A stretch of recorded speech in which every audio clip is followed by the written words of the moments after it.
Oh, gee, can't see you. All right. Will the Canucks do anything to keep up with all the trades that have been going on this week? Will the hiring of Mike Babcock blow up in Edmonton's face? We're going to talk about all that and more coming up on Headspace Hockey.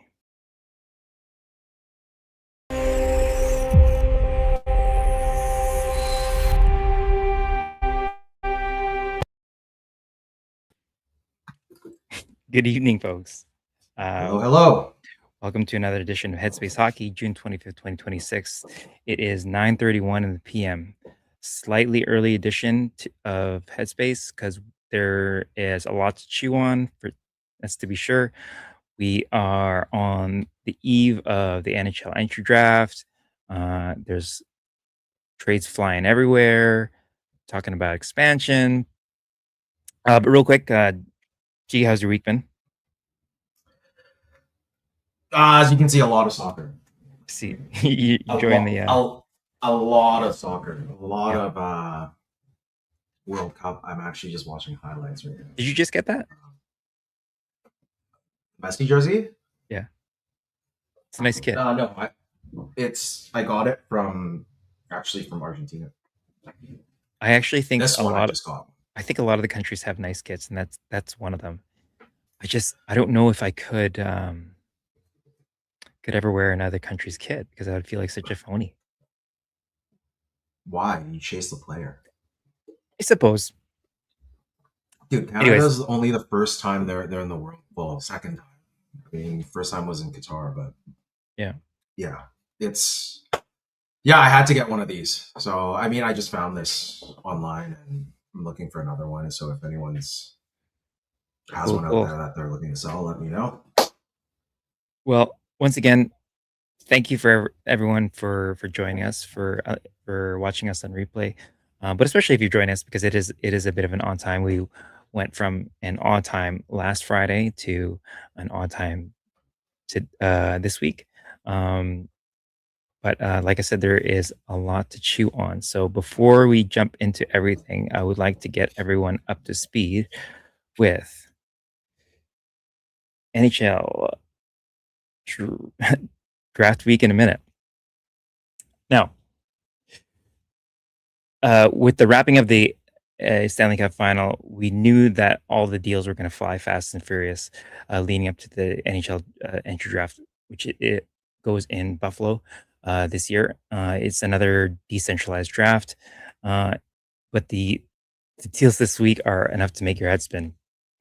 It started off actually before last Friday. You had Chris McFarland with a little case of "Give me back my stuff," getting Ross Colton out of Colorado. You had the San Jose Sharks uh, dropping down to 27th and acquiring Michael Kesselring from the Buffalo Sabres. You had Darren Radish getting acquired from Tampa Bay Lightning to Toronto Maple Leafs. And then on Father's Day came Mackie Samoskevich getting dealt to the Seattle Kraken in exchange for the big one, which is the first round pick, which formerly belonged to Tampa Bay Lightning. I think that one was the 25th overall. As soon as that came down, we knew something was cooking, and boy, was it ever! It, they ended up packaging that pick with the ninth overall, as well as a conditional first in 2029 and a second in 2027 in exchange for Brady Tkachuk, who's probably, I would say, of this week, the big prize. Um, and then once that deal came down, oh, sorry. Yeah, once that deal came down, it was almost like Edmonton was like waiting for everyone to be distracted, and then they quietly announced the hiring of Mike Babcock as head coach of the Edmonton Oilers. Worst kept secret in NHL. Um, yeah, if you didn't know anything about Mike Babcock, there's a lot of reports he's not the nicest person in the world. He's basically NHL's version of Jigsaw. Uh, anyways, in other news, Ottawa ended up dealing their newly acquired ninth overall pick to San Jose. Um, which is a great addition for them because now it seems like the consensus is they can go after Stenberg guilt-free at pick number 2, and then just pick whoever's left over at number 9 on for defense. Um, and because of that, I think, uh, probably the idea was Chicago didn't think that Stenberg was gonna be left over at 4. Uh, as many of you know, there was this idea that, he would be left over if Vancouver picked, Caleb Malhotra. In any case, um, once Bowen Byram became available from the Buffalo Sabres, there was a bit of a bidding war, and Chicago won out by offering up the 4th overall pick. And then you had other deals. Simone Nemec going from New Jersey to Calgary in exchange for Vegas Golden Knights' former first round pick, which was acquired in the Rasmus Anderson deal. And now to this day, the Sven Baertschi deal from Vancouver is the gift that keeps on giving in Calgary. In other news, you had um, Jordan Kyrou going to the Washington Capitals in exchange for Connor, don't call me David McMichael. You got Alex Tuck doing a sign and trade and going to the Washington Capitals in exchange for David Kampf of all people. Um, another deal, some minor deals. Another deal with Nashville and Colorado for Jack Drury. You got Garnet Hathaway going from Philadelphia to Florida. Hendricks Lapierre going to Pittsburgh. Got Val Nichushkin going to Columbus, as well as Luke Tuck going to Columbus. Something tells me Don Waddell traded for the wrong Tuck accidentally. Uh, and not to bear the lead, but everyone's favorite commissioner in a hoodie, Gary Bettman, also quietly announced that there is talks of expansion once again, which would make that the 33rd franchise, possibly even a 34th. There's talks of Houston, Austin, as well as Atlanta, Georgia, because it worked. It worked so well twice before. Why not try it again? Uh, so that was a crazy week from the NHL. In all, about 30 picks went.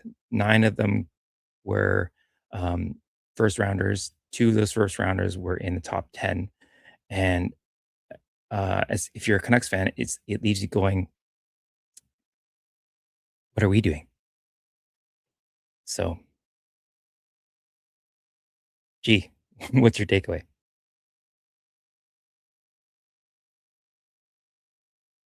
Well, Yeah, that's a lot to digest right there. The first one, well, the trades themselves, I think a lot of people questioned when I said Canucks moving down.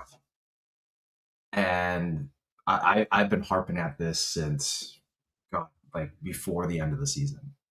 And all of a sudden, it's draft week. And what happens? All these trades fall. So don't be surprised if the Canucks actually pull something off. Like, I mean, I've heard that they like something's in the works, but it's just waiting to be finalized. mhm. But I think there's going to be a lot of draft day noise, like on the podium, like just before they go on the podium or after they go on the podium. So yeah. Aside from that, the big news probably Brady Tkachuk. Like I think we can't be surprised. Actually, no. Yeah, we can't be surprised. A little shocked that it happened on Father's Day, but it was something that, I mean, if you look at the cards, I mean, at the end of the season for Brady and all that, like it looked like it was something was going to happen. Like he wasn't happy there. They had the whole, USA gold medal kind of thing, and all their buddies want to play together, right? So that's not too surprising. The return itself, maybe we'll talk a little bit about it later in the show. Yeah. In terms of like the expansion with Gary Bettman, it makes sense. It makes a lot of sense, but I don't see Like I could see Houston for sure. Yeah, but Austin, I'm not too sure. I've been to Austin. It's not very very big, but it would sell. Okay. And yeah, Well, like I said, there is a lot to chew on today, which is why we are bringing on a guest. So, at the risk of making myself the third best looking guy in the stream, let's bring him in. Big Brain Rain. what's going on, No, buddy? first of all, I'm third because I'm going on 28, but looking 58. So let's get this right. All right, all right. Oh, welcome to the show. So Thanks for having me, guys. yeah, like I said, a lot of topics. I think I want to touch on some of the minor ones to begin with. So, G was mentioning about expansion talks, um, and he's right to say that they are, I don't know, not necessarily the right markets to go into. I personally don't like it from a Canucks fan standpoint because it means more teams, more players, odds of the Canucks winning a Stanley Cup going down. But obviously, in the end, money talks, and it's always what it's going to be. Money always talks. I mean, that's why Quebec City is most likely never going to get an NHL team again. Sad. Well, I wouldn't say never. Never say never. I mean, well, no, that's true. But the problem though is logistics. First of all, you're gonna need $2 billion to get an expansion team at this point. I mean, Ryan Smith paid $1.2 billion for Utah, and then you need a new building, and then there's the issue of Quebec City is ranked 30th amongst metropolitan areas in Canada and the U.S. It's not big enough. It's not a big enough market. Like Quebec City. It's pretty small in comparison to Houston, Atlanta. I get the idea behind expanding to those cities, but like Irma said, we've already seen twice what happened in Atlanta. Sure, third time's the charm. Why not? To be fair, Atlanta's never seen a winning product. True. Which they also have. They also in have Vegas, other teams. that's all you've ever seen. Yeah. Right. And Arizona, you're gonna need to find an owner who can actually pay their bills on time and pay their employees. Anyways. Or have an actual stadium. Yeah, have an actual arena to play in. That's not college. I think in theory these markets work because Gary Bettman came from a basketball background. He's friends with David Stern, and he looks at these markets and he's like, well, these guys have collegiate programs, and all of those people are fanatical about, basically what is supposed to be minor league sports. So why can't it work for hockey? And again, in theory, it's a good idea. In practice, I don't know. They have to pull it off. They have to market the beauty of the game. I mean, Atlanta is one of the fastest growing cities in America. It's very fast growing, and Phoenix is the 6th largest metropolitan area in the United States. So in theory, it should work. It's just in practice, we haven't seen it yet. So no, they just need to have a competitive product, right? I mean, with Phoenix, like it was bound to fail. That was never going to work. Because of the mismanagement. John Chayka. Alex Morello. Well, there you go, Toronto. Good luck with him. But Atlanta, also the same thing. I mean, you have baseball, you have football, you have it's just like we're lucky. I don't know if we're lucky or if we just don't have enough competition. Mm-hmm. Like everyone's focused on the Canucks because that is the major leagues. Like you have the Canadians that are, not even a AAA. Is it a AAA? I don't even know. Yeah. And then you have BC Lions, that's CFL, and no one considers Canadian football to be football. Yeah. And then you have even the Warriors. Even the Vancouver Golden Knights. They're a new team, but that's a relatively small market in comparison. So. Yeah. But I think the PWHL will blow up. I think it's a great product. It's good bang for your buck. Oh, Golden Knight fans should be excited about KK Harvey. They should be very excited about her. So. Dude, yeah, man. I mean, it's another American, but I mean, it's different. It's different in the PWHL than the NHL. Oh, Lord, here we go. But I would say I have to disagree in terms of Quebec. not working out because it's a Canadian city, still a Canadian city, even though they don't think they're part of Canada, but they love their hockey. There's a lot of, what is it? The Q, their league is Oh, the huge. QMJHL. Yeah. Yeah. Exactly. So there is gonna be, if you're an owner, there's gonna be butts and seats for sure. But I just wonder So why the PWHL didn't go to Quebec City then. Like they did takeover tour games there. Like why didn't they go there to at least test the market to see I if don't know. if Maybe hockey can eventually. work? So I feel like there's a bit of, this is strictly what I am thinking, but I'm not saying it is. There's a bit of discrimination against just French speaking in general. Because if you go to Quebec City, like there's a difference, a total different vibe if you go to Quebec City and you go to Montreal. Been to Montreal oh many yes, times, 100%. and 100%. once you go from Montreal to Quebec, you're just like, holy shit, I'm in a different. Feels like I'm in a different country, right? Yep. So True. that might have. I'm not saying like they're discriminatory against them. I'm just saying that the vibe is a little different. Like if you have players going to Montreal, they're gonna survive. Well, Montreal's If you much have more liberal than Quebec City is. Montreal's they are a very liberal city in yeah, comparison to Quebec City. And once you get away from the tourist area of Quebec City, or do they ever look at oh you if you don't man, speak French? Like, I was whoo! I was in Old Town. I was in Old Town, and like I speak a bit of French. Like I can read and I can order food and all of that, but speaking wise, I'm not as confident, right? And I remember going into a restaurant. Like you go to restaurants, you like. It was one of the times that I haven't gone. Like it was one of the very first times.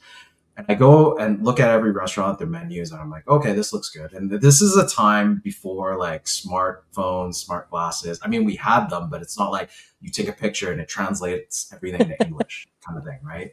And going in there and tried to order, and they're like, oh, I don't speak English. Je ne parle anglais. And I was like, Yeah. are you serious? And in the back, I hear like the kitchen staff speaking in English. Yeah. Like it's very tough. It's very tough to beat in Quebec. So, Mm-hmm. but that might be one of the reasons, like a language sort of barrier. Be another city for American players to run away from. Okay, so before we spend too much time on that topic, let's move on to another one of the minor topics that I wanted to talk about, which was the hiring of Mike Babcock by the Edmonton Oilers. Yeah, I found this one really funny because it's like you have all these people saying, like he's kind of a jerk, but Kind of. Edmonton is almost in a way bringing him in specifically to do that. I think it's Right. a great move. I think it's a great move, man. Seriously, like it's just come on, man. What other coach can you bring in there and smarten up these? Well, especially since they're not going to get Bruce Cassidy. So at this point, and I Yeah, Bruce think. Cassidy is probably at home just like swearing at the TV when he like sort of. But I mean, I don't feel too bad for him. Like he's gotten paid $4.5 million not to coach this upcoming season, so I don't feel too bad for him at this Yeah. point. And I mean, the same 40 coaches get recycled anyway, so he'll be employed in no time. So I don't Yep. know how much sympathy I feel for him. But I will say though, first of all, he's only gone 2 years, so his Yeah. contract's basically the same length as Connor McDavid's extension. So basically, this is okay. 2027, you better win the cup here. So, but the thing I Win don't for Connor or understand. he's a goner. Exactly. the What's interesting though is that this is a guy who last won the Stanley Cup 18 years ago, and he hasn't won a playoff series in 13 years. It's been Yeah, because he was in 13. Toronto. Because he was in And Toronto. they That was could have. Detroit the last year he won a playoff series though. What was Right, it? but where did he go after? It was Toronto. He Yep. spent a majority of the time in Toronto, and Toronto never wins. He biffed Right. that one series against Boston, where he just kept hammering Patrick Marleau instead of playing, the kids. Yep. So I mean, he's we'll already we'll lasted see how it longer than his goes. Columbus Blue Jackets stint, so he's doing good there. Hey, now he is undefeated as Columbus Blue Jackets coach. Yep, and collected $8 million in the process. So Yeah. Okay, let me ask you guys this. Do you think okay, I think it's a good idea to bring in Babcock. It's someone that they need. I mean, I would have preferred to wait and probably bring in Torts, but next best thing. What do you guys think? And do you think it's going to change the dynamics of the dressing? Well, first of all, I don't think it's by accident that they brought in DJ Smith. I don't think that's by accident at all, given that he was known as the good cop when he was the assistant in Toronto. So, and they paid apparently a lot of money to get DJ Smith over there. So, I think that is basically their way of saying, we're gonna expect Mike Babcock to be Mike Babcock. So, if you have an issue, just go talk to DJ Smith, and he'll be the good cop that pats you on the back, and is the encouraging one. Blah blah blah. So I think they know exactly what they're getting themselves into. Irvin? I think it reeks of desperation. I think that their roster, while obviously having Connor McDavid and Leon Draisaitl are like trump cards, is still fatally flawed. Their blue line is not getting any younger, and they still haven't fixed their goaltending. And the story is that analytically, Connor Ingram was a better goalie than Jari. Oh, Tristan Jarry. Oh Lord. But the players complained so much about Picard going to the AHL that they didn't bring up Ingram. Can you imagine that? The inmates running the asylum. So it's basically like a country club. Look, as a Canucks fan, full disclosure, I am praying for their demise. I've been hearing it ever since McDavid was drafted, and Canucks taking a shin kicking, and like dating back all the way to Gretzky and Messier kicking your ass in the 80s. It's like I'm not gonna feel sad if this all blows up. The question I have is, how long is Stan Bowman's leash? I mean, this guy. Oh my Lord. How long is this guy's leash? I mean, for the amount of credit he gets in Chicago for winning 3 Stanley Cups, it's kind of like it's the equivalent of being born on third base but acting like you hit a triple when he got to Chicago, when he took over as GM. Like, those were not moves that he made when he was over there. He was just the guy that was there when they won 3 Stanley Cups. He wasn't the one who brought in Jonathan Toews. He didn't bring in Patrick Kane. He didn't bring in Duncan Keith or Brent Seabrook. So how long is that leash for Stan Bowman in Edmonton? Yeah. Speaking of Bowman, in Edmonton, who won't they acquire and hire? This is like let's take inventory. Stan Bowman, scandal. Mike Babcock, scandal. Corey Perry kicked out of Chicago. Evander Kane, ex-wife problems. They gave a PTO to Jake Virtanen. I'm surprised they didn't go after Carter Hart when they had the chance. No, they did. No, they did. They did. He just did. He didn't. He wanted to go to Vegas. He wanted to go to Vegas. Yeah. Which was a great call. Like I said, who won't they go after? Irvin, remember who their owner is. Didn't he have some lawsuit that was settled over Is it Kate's? Yes. Okay. There was a lawsuit that was against him for inappropriate behavior, I do believe, if I'm not mistaken. So gosh. Sorry, who are we talking about? Daryl Cates. Oh. I believe there was a settlement with regards to him. It was off the record. So the apple doesn't exactly fall far from the stupid. Anyways, yeah. Hey Witten, good to see you in the chat. Hey Connor Cahill, good to see you in the chat. Also, I see everyone else in the chat. We really appreciate you guys being here once again. Okay, moving along. Okay, wait. One last thing for Babcock. Go ahead. I think it's good in a sense that there's going to be more accountability. I think players are going to be scared of him. They're going to like someone like Evan Bouchard, who's like on again, a defensive nightmare, on again, off again, right? Like, I think Babcock will whip him into shape, and he'll be more consistent. The only reason why I was saying Torts before is Torts would probably fit Edmonton a bit better than Babcock, but who knows, right? Yeah, and I hate people categorizing Tortorella in the same as Babcock. Yeah, no, they're not. Well, They're not. They're nowhere in the same boat. No, that's no, they're hard asses, but at least they're not going to be. I don't want to say petty, but like ego. Egotistical, playing Yeah, mind games, just straight yeah. bullying people. the thing that we And always hear about with Torts is sports. like bang on, like this is it. This is how it's done. Like at But least the thing though is that everywhere that Torts goes, we always hear the same thing, which is Torts is a changed man. Torts is more mature than the last spot. And it's like, sure, Jan. No, but Torts honestly was like could have stayed longer in Vancouver. I think it would have worked Yeah. out if they gave him a bit more time. I think the only people he ever really had a problem with were the media, was it not? Everyone Yep. else loved the guy. Everyone else loved the guy. Staff, players, Oh yeah. everyone that mattered, right? Yeah, the important ones. Okay, moving along. I think these two topics kind of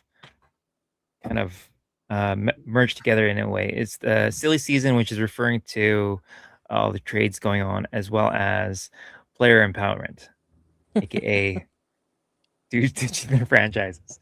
Yeah, we've seen the news chapter, which is Brady Tkachuk calling his shot and wanting to get out of Edmonton, even though he said that I don't know what all the noise is about, and I want to be here. The truth is that he was anointed the guy in Ottawa, and he wasn't really fit for the role, and at the same time, they've always had a very tumultuous franchise, and let's just call a spade a spade. They couldn't build a real contender. They made the playoffs twice, and they got smoked in both series. And when you're a hockey player, just same as Quinn Hughes, you see the clock ticking, and tomorrow is not promised. Your career is only so long, and so you want to play where you have a chance of winning. And I think the other things have a little bit to do with it. Media attention, taxes, and the American factor for sure. Which if you agree or disagree, you have to sympathize a little bit with these American guys playing in Canada and hearing the things that they're hearing. Like, you might not like America, but at the end of the day, if you're them and you're hearing this, you kind of go in your head like, hey, that's my country you're talking about, right? No, I think the main thing, it doesn't have to do with the country. It's like every little thing adds up to it. Nothing to do with it? No. Like every little thing will add up. So it could be taxes, it could be the media, it could be, I don't know, the team not doing well because of management. Like all these little things add up together to give this player that sort of decision. Like, yeah, I don't want to play here. Like, would you rather be like, say, we'll use Mitch Marner as an example. Who's not even American, so it's a good example. Yeah, and he's a Canadian, right? So, like, in terms of mental health wise, like he already said it straight up. Like he said it in a, I think it was a post game, or it was like end of season or whatever. End of season availability. Right? You can catch it on our shorts feed. Yeah, and if a Canadian wants out of Canada, then it's not just like a Canadian American kind of thing. It's how is that market? Like Canadian markets are hard to play for because you're not like the US. You don't have, other sports that you can fall on, right? Like Toronto has the Blue Jays and the Leafs and the Raptors, and it's still a bit toxic for a player. But I think because these they're recognized all. These trump all of those. Oh, true. But the thing is, like, if you're a player and you have the choice to play somewhere else where you're just there to play the game that you love, instead of going there and it's 24/7. Like we talked about it on our last stream about social media. We talked about just media in general and how it's very hard in terms of like mental health wise for a player, right? And to add it up, like if you weren't taxed so much because Canada apparently is so poor that you have to take away from everyone's paycheck like 40 to 50%, Why would you stay in a place like if you made more money in a place that has less stress, or even if you go to a place where there's a lot of stress but there's more money in your pocket at the end of the day, why wouldn't you choose that over like fame? Like we were saying, like if you're trying to raise a family, like would you want all that attention? Probably not, right? Yeah. Like Brady has kids, like he has young kids right now, and this is the perfect time. Like, and he gets to reunite with his brother and hopefully win a cup. I don't see a problem. And they got a good return. I mean, it was a good return. I, It wasn't bad, it was we can. good given the circumstances. Although Yeah, I think that trade is perplexing because who's stopping the puck in Florida? Because you got no goalie who's signed right now other than Bob and yeah. Tarasov.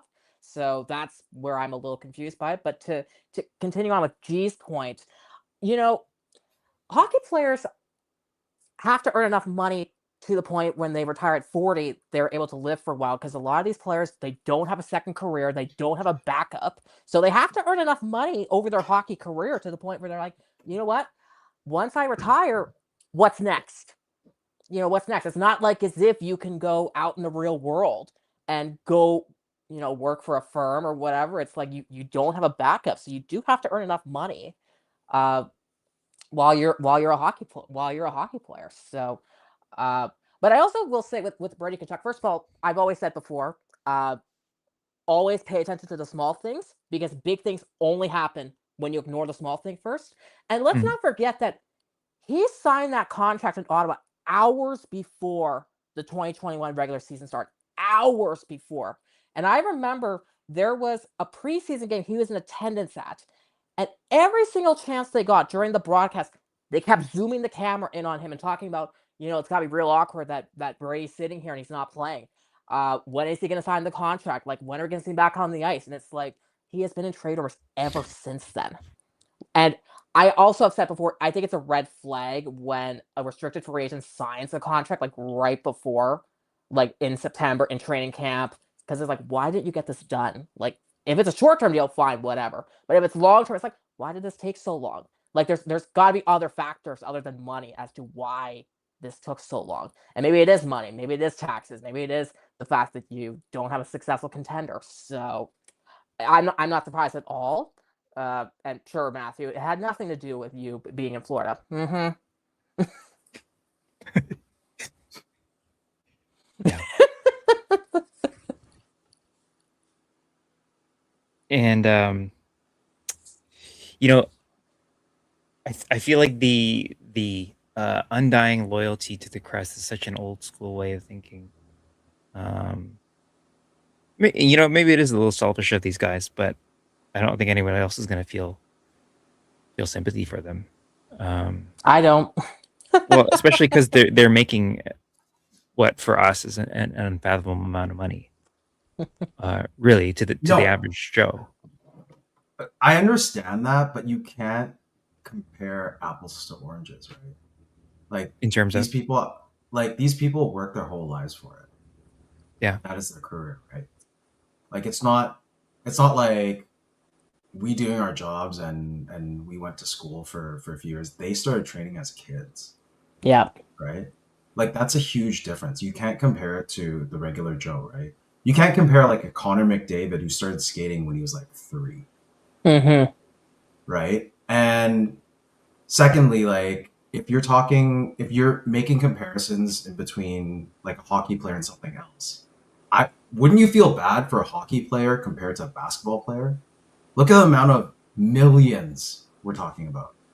Like Austin Reeves For bench just numbers. re-signed. Yeah. and the Austin Reeves punishment their just bodies re-signed, takes. and yeah, right. Like, come on, man. Like it's like tens of millions of dollars for a mediocre player compared to an elite player who is getting 16.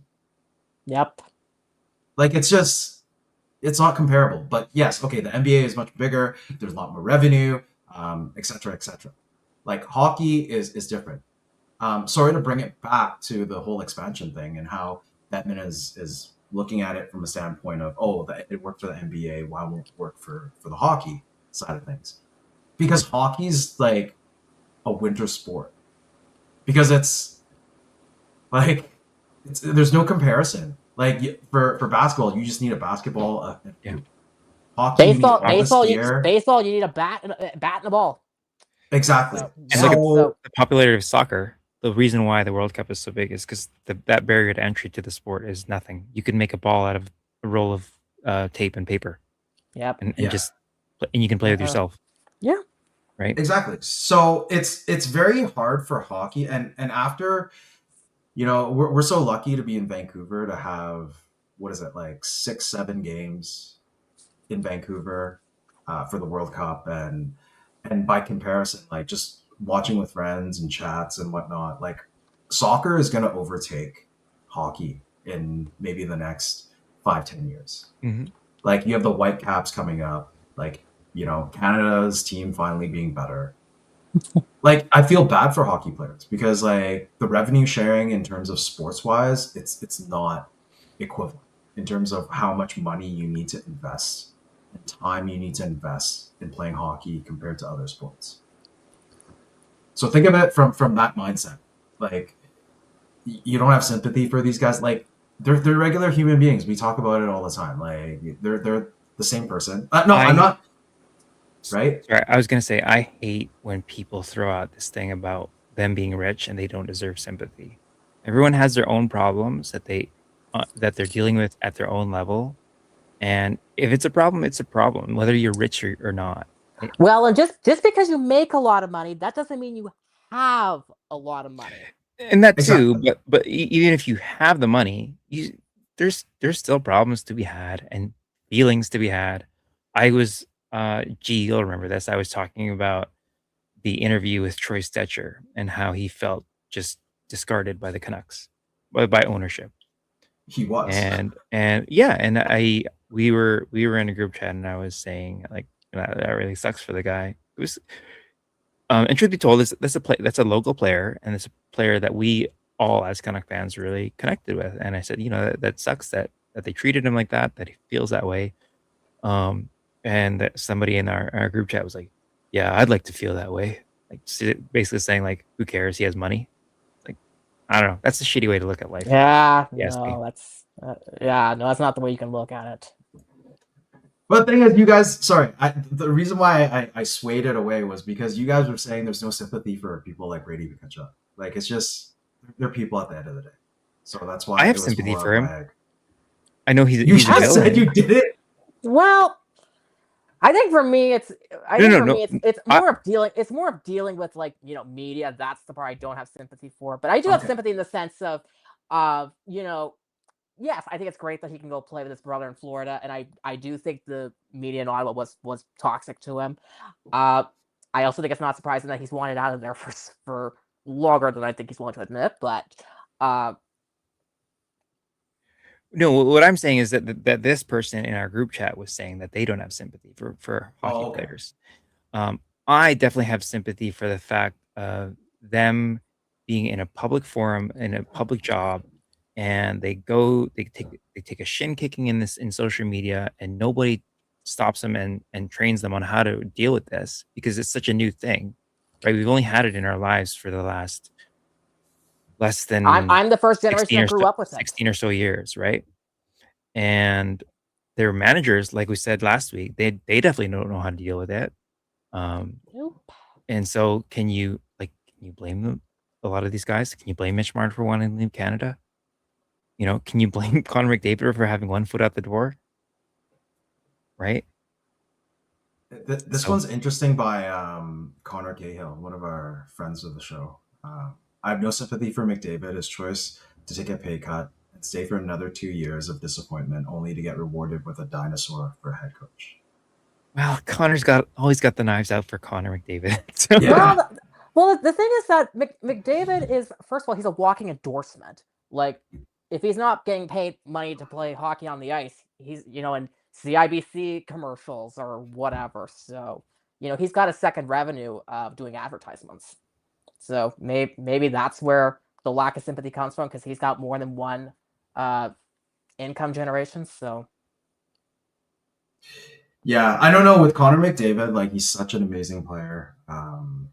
But for some reason, every time I I think of Connor McDavid, I see that I have this clip that goes through my head of him picking up some chick at like some bar or some. I I know what don't you're know if you talking guys about. saw that one. Yeah, and He's I'm like, it he's was in like during Mexico or COVID, something, or it and was like, he's supposed to have a. It was he had a fiance at the time, and it was not his yeah, fiance in the video.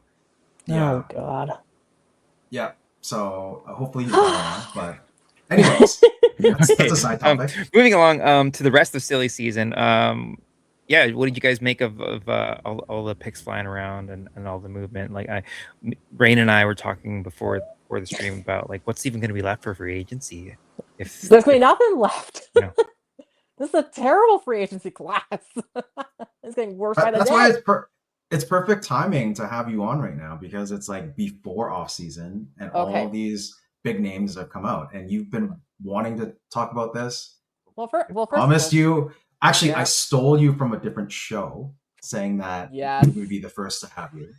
So, and we're not going to say what show we stole you from, which technically we didn't, because you would have been you have my back either way, so you're going to be Yes. with me anyway. So, tell us more of what you think so Yeah. far this week. All Let's right. hear it. First of Let's all, hear it. okay. So let's start Nemeth. Let's start Nemeth to Calgary. First of all, love this for both sides, and I think people who think it's an overpayment or think that Nemeth is not worth what he got, I disagree with both. I think New Jersey did well for what they got. I think Nemeth is a great fit for Calgary, especially considering the drama with Zane Parekh. I think now they don't have to overplay him. That is, if he's still there. And I think that we have to remember with Nemeth as well, he is wanted out of New Jersey for at least a year, if not longer. And by the way, their asset management in New Jersey, first of all, what are they smoking? Because this is what has never made sense. New Jersey goes out and drafts Luke Hughes and Simon Nemeth, and this is on top of having Dougie Hamilton, Jonathan Kovacevic, Jonas Siegenthaler, Brendan Dillon, Brett Pesce, and none of those names mentioned Anton Siliev, who they just signed out of the KHL. Remember their draft pick, 10th overall for 2024. So their asset management on defense has been odd and perplexing, to say the least. And especially given that this is a team who should be better than on paper than what they actually are, although they do have fossils in net with no goalie at the future. So, and I think for people who think Quinn Hughes wants to go to New Jersey, well, you might want a team there first. But anyways. Why is it just me on the screen? Where else did we go? Let's see. Bo Byron to Chicago. Oh my lord. Go on. Kyle Davidson. I think we still have someone in the chat who has some pretty strong feelings about that. But go on. Kyle Davidson. I need to know what you're smoking over there. What is it you people smoke out there in the Midwest? Because why in the world would you think Bo Byron's worth fourth overall pick? I have a guess. I'll let you go first. I mean, essentially, Taysom Middlestat was traded for the 4th overall pick.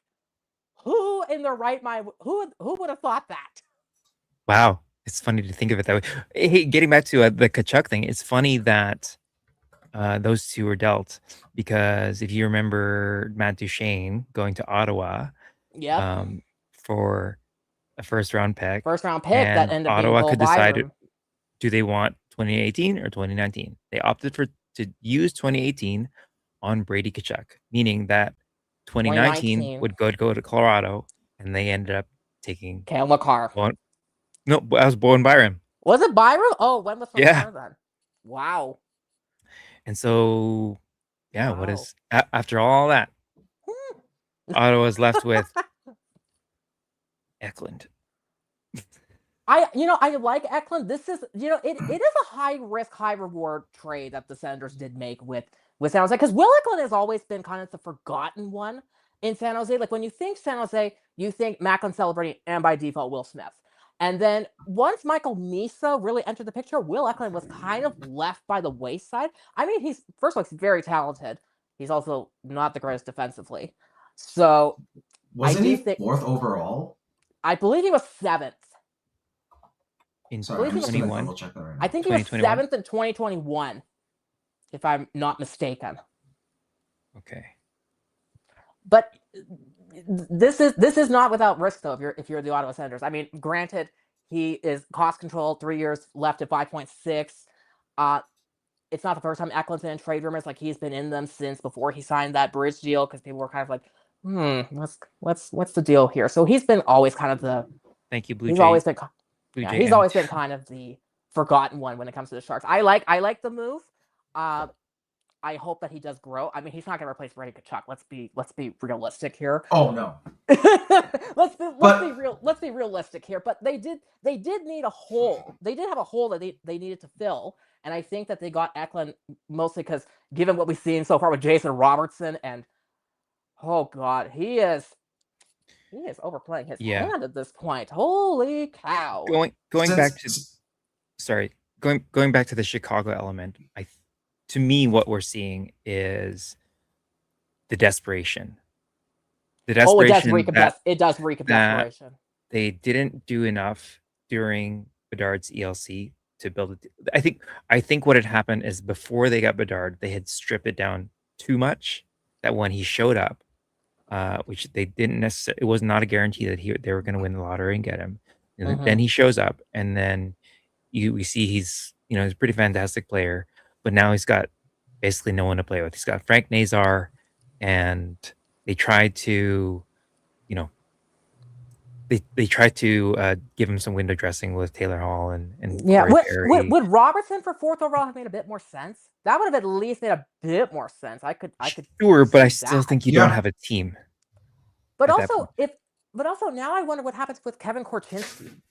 He's an RFA. He was a very highly touted prospect when they drafted him. So I wonder now what happens with Kevin Korchinski. And then the left side, so you got Byram, Alex Vlasic.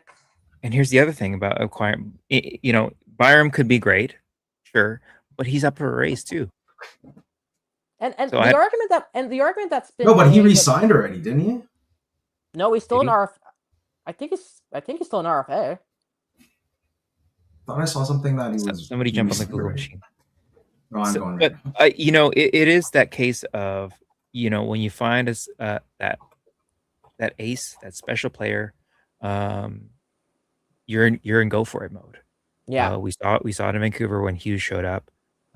Actually, we saw it in Vancouver before Hughes showed up, and Jim Benning went too soon, and then he found out how good Hughes was, and he's like, "Oh my God, we got to get Oliver Ekman-Larsson and Connor Garland from Phoenix."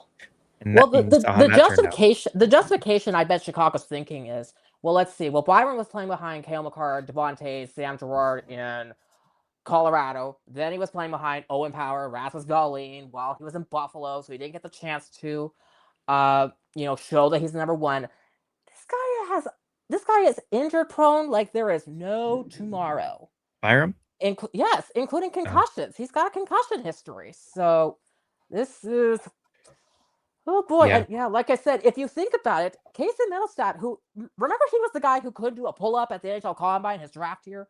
That's the guy who Buffalo traded to Colorado in the Bo Byram deal, and now Byram went for the 4th overall pick. Wow, that's hilarious to think. And that Mittelstadt experiment in Colorado, boy, did that blow up in their face. But when you're a franchise and you luck into finding an ace of a player, you're seeing it now with San Jose because they have Celebrini. Don't you kind of have to just go for it because, get it while the getting is good, kind of thing? Yeah, that's true. You can't guarantee that you'll find another player like that in the end, right? Yeah, but at least San Jose has finished higher than 31st though during Celebrini's ELC. There is that. Well, that was all on Celebrini, though, pretty much. That is true, and also what made Eklund more expendable is Macklin Celebrini is more defensively responsible as well. So Eklund's 100%. not the greatest defensively. So let's hope Travis Green can improve that area. Yeah, we'll see with the Sharks. We have Nick talking about it. Like, he has more insight, and it's gonna get. He thinks that Byram will get an extension because it runs out at the end of next season. So he still has 1 year left then. He has 1 year left. Yes, correct. Okay. So he's eligible for an extension at the July 1st. Interesting. So what Nick says, he has his own show, Windy City Hockey. If you haven't checked out his stuff and are interested, go over there and look at check out his stuff. It's great. He also thinks that he's in the age bracket, right? Because they can't really rush whoever they have in Chicago right now. Like this would be a quick boost within that age range for them to be competitive, right? I still wonder what happens with this. I still wonder if this trade makes Kevin Korchinski expendable at this point. I do wonder about that. So in terms why a fourth and a fourth is because a fifth was offered by the Rangers. It had become a bidding war. I think Sharks were still looking for more D, and they were offering up the ninth, and then the Rangers said, "Well, what if we offer the fifth?" And then off the top rope came Chicago, and they said, "We'll give you our fourth." Because, like I said, I think they were counting on the draft to go McKenna, Reed, Malhotra, and then take Stenberg. Now that it looked like San Jose was going to take Stenberg, they were like, okay, well, whatever, we'll throw in our fourth. Oh Lord! Remember all the interest with Vancouver supposedly had in Bo Byron? Can you imagine they'd offered up third overall for him? How much they would riot over that? Yeah, oh boy, if the management was the same. All right, so all this going on, and we're still waiting on the Canucks to get a move on. I think it'll happen. I think part of it is fan anxiety. It's the snowballing of years of trauma for Canucks fans is part of it, and then the other part of it is we have been sold on this rebuild, and just want to we sort of have a bias for action, and I don't think we just like I said, after years of trauma, we don't have any patience left. No, but the patience is what we need right now. Absolutely. Well, first of all, not all of us are sold on the. Do you think it's a case? Do you guys think it's a case of offers not being there, or they're busy with a lot of their other coaching and executive hiring, or a combination of both?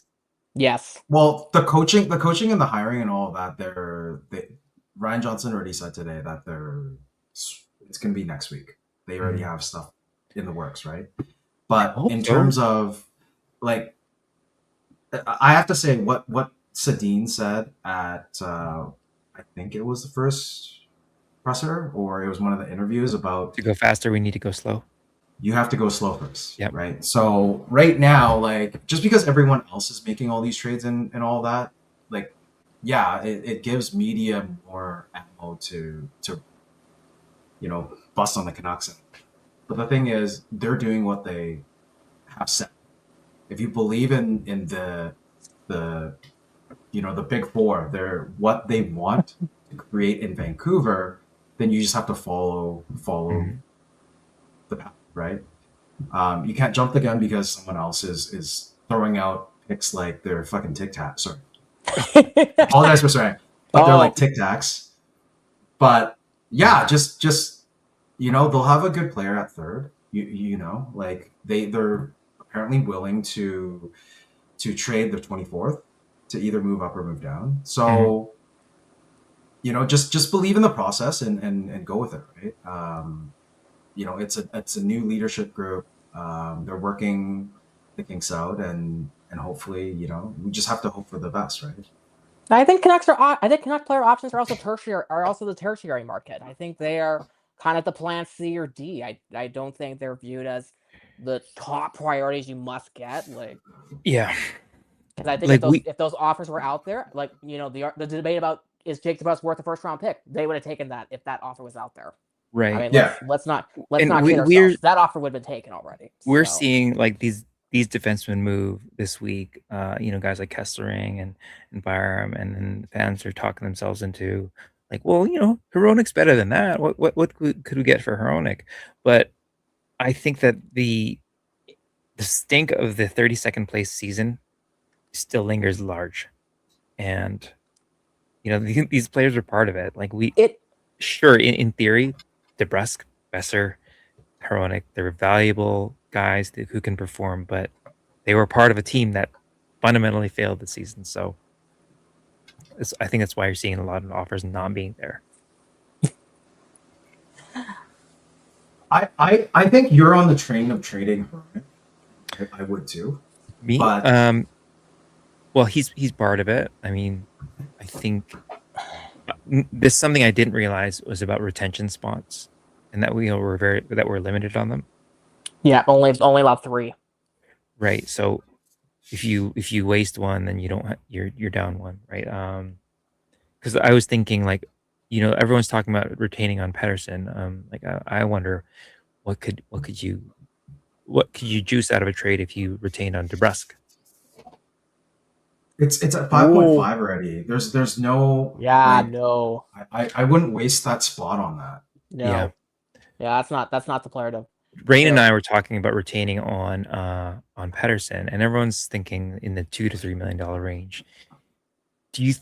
That's another one. Could you juice a trade if you increase the retention and in theory buy a pick?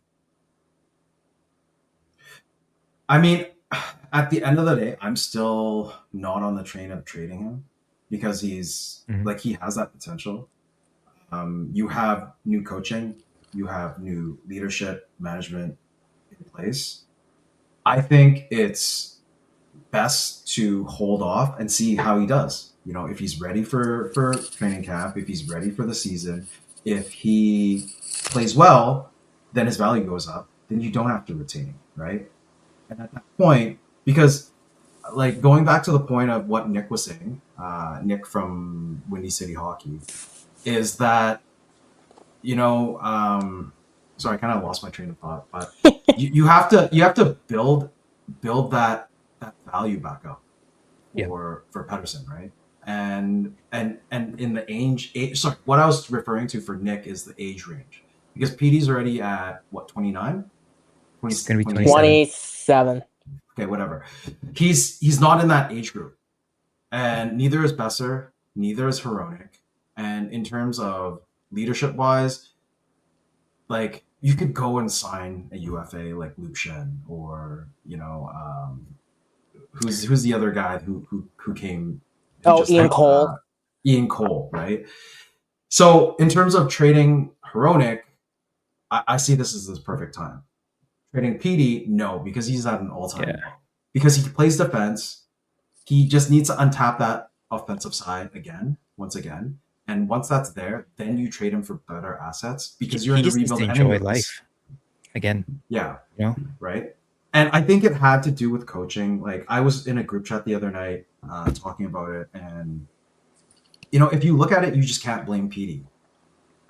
Like just on training, not getting ready, had injuries. Like there's Talkett that was there that changed his game from super offensive to defensive. Like this guy was blocking shots, playing goalie, right? So, and then here comes Adam Foote afterwards, and this is the guy that has kept him, DeBrusque, and Kane on the same line practically the whole season. And if you don't have the right wingers, like there was a game where he put him with the Swedes. I think it was Linus Karlsson and Hoglander, it was Ogren or whatever, the Swedish line. They scored a goal and then they broke up the line the next game. Yeah. So coaching has a lot to do with it also. So if you're able to give him the resources for it, the wingers for it, then I think the value can go up, and then you trade it. Yeah.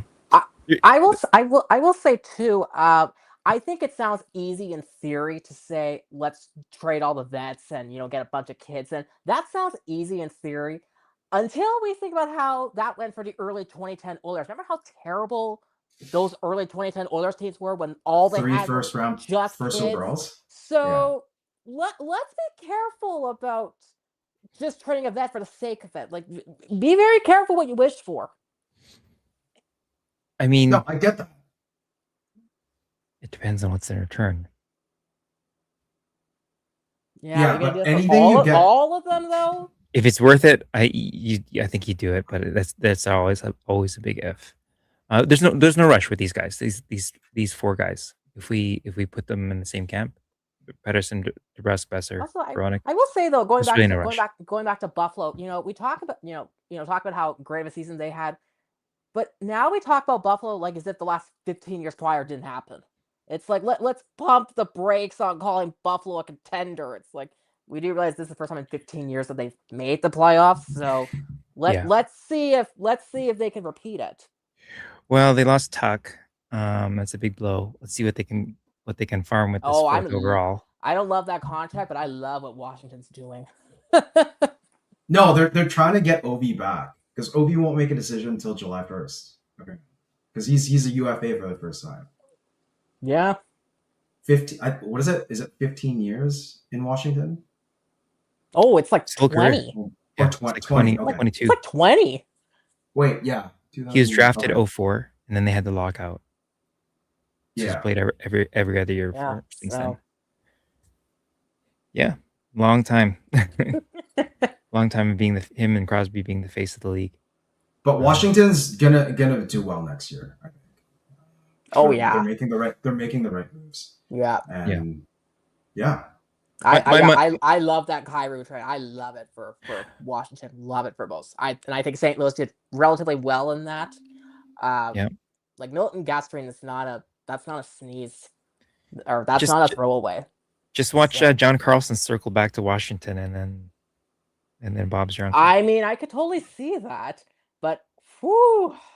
Dude, John Carlson loves Washington. Like he's already confirmed he's not gonna re-up with Anaheim, so why not? Well, they're trying to trade his rights already right now. I saw a report about that. Yep. But in terms of like St. Louis, let's change the topic a little bit. Like St. Louis getting a pretty good return. They have 4 first-round picks in tomorrow's draft. Yep. I think Irvin and I were talking about in terms of draft picks, volume or quality. So we've got San Jose, 2, 9, and 27 versus St. Louis, 11, 15, 16, and 29. Yep. 11, 15, 16, 29. Yep. So it's a case of quality versus volume. Which package would you rather have? San Jose. Agreed. San Jose. I agree with you because that just because of simply that number 2 pick is a higher percentage of being to steal a word from Thomas Trance, a capital D dude. True. Right. And at worst you can do Ivar Stenberg. Like, come on. Yeah. Right. I think volume makes sense in the later rounds, given that the odds for hitting are lower. So the idea is if you have more picks, then you'll be more likely to strike. But I think that works in the later rounds. But when you're talking two top 10 picks, how do you not take that? Yeah. And even if you're looking for volume, like you could trade those picks for more picks. So obviously having the quality over the quantity is with the quality, you can also get the quantity. But that number 9, like it, there's going to be some pretty good defensemen left over in the end. The guys that are available in this top 10 remind me of 08 when it was. I was going to say 08. Stamkos was number 1, and then 2 to 5 was Doughty, Pietrangelo, Bogosian, and Luke Schenn. Yeah. And that does not drop. Luke Schenn was that high. Doesn't it also include for the Leafs? Doesn't it also include Jake Gardner, Tyler Myers? Myers was lower. Carlson. Yeah, and so was Carlson. No, Myers was 12. I think Myers was 12. Okay, but I'm saying lower than those guys. Yeah. But yeah, that was a good year. But yeah, the draft. It's unfortunately in Vancouver, we've been talking about this since late November. So I'll be happy tomorrow when we get it over and done with. That's for sure. Bring a pillow and a beer. Yeah, gee, we're gonna be there, eh? Yeah. Whit's gonna be there with us too. Awesome. Witten from Nucks 101. I think there's some other people that will be there. We'll come say hi. We might do a quick on the fly stream to give you our reaction. We're also going to pop in on Nothing is Perfect, so you can catch us there if you're watching live. I think he's doing the whole draft, streaming live. Russell's a very entertaining guy, so check that out if you're available. But yeah, as far as the Canucks, do you guys have faith that they're gonna get it right? I mean, we're picking really high, so there's, you know, I I mean, with still all the go ahead. go ahead. I was gonna say I still think the biggest topic of conversation after tomorrow will be who they left off the board. I don't think it'll matter who they pick. The bigger Yeah. conversation will be it always is this is who though. we left. Yep. Well, because it's easy. Because there's no consensus. This isn't like when it's first. This isn't like other drafts in which, uh, McKenna's the undisputed number one. Although, I can go through so many drafts and tell you who is the guy who they took after, but it's because easy in that's always the hindsight to story. do that, though. It's That's a a good, lot. It's much oh, easier in for hindsight to be able to do for that. sure. So I always feel funny. Me and G have talked about this. Like, you know, I always feel funny, like judging these kids and getting bent out of shape about it because in the immediacy, like you said, you just don't know. And at the same time, they're kids. They're little kids. They're the same age as my daughter. And I don't know about you guys, but if you had a high school yearbook and you had that in the back page where they said most likely to be a millionaire, most likely to start a yeah. cult, like could you imagine if you based your life on those things, on what you were like at 17? I mean, if that were the case, I would be a circus clown in Cirque du Soleil at this point. So, Yeah. So it's hard to not say. exactly accurate, by the way. And a big part of it is always going to be what is the situation that you're putting that prospect in, right? Yep. Because sometimes it doesn't work right off the bat. No, that's why they have the combine and they have the interviews, right? And I mean, obviously, all the prospects know the questions and know the answers. It's just how they, they've been coached and by agents, by whoever, right? Yeah. But did you guys know that Dan Milstein with Gold Star has his own combine? I don't doubt that. Like wow. he say, gets nothing should be surprising at this point with Dan Milstein. Because there's only so many people, only so many kids that are invited to the NHL combine, and a lot of them are not Russian. And you know how Danny Millions loves his Russian guys, and so he gets them all together. And I wonder if he gets them to play hockey, because to me that's a huge thing. We all remember Sam Bennett couldn't do a pull up like that. Casey Middlestat couldn't do a pull up, right? But I'm sure that Sam Bennett, in his heart, was like, get a stick and a puck in my hand and let me show you what I can do. Like, it's totally different, right?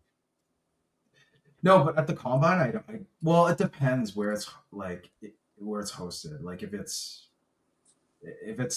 sponsored and done by Gold Star, then I'm pretty sure they could get a rink and whatever, right? But I think the main thing is more about the interviews and how they perform. It's like asking them silly questions.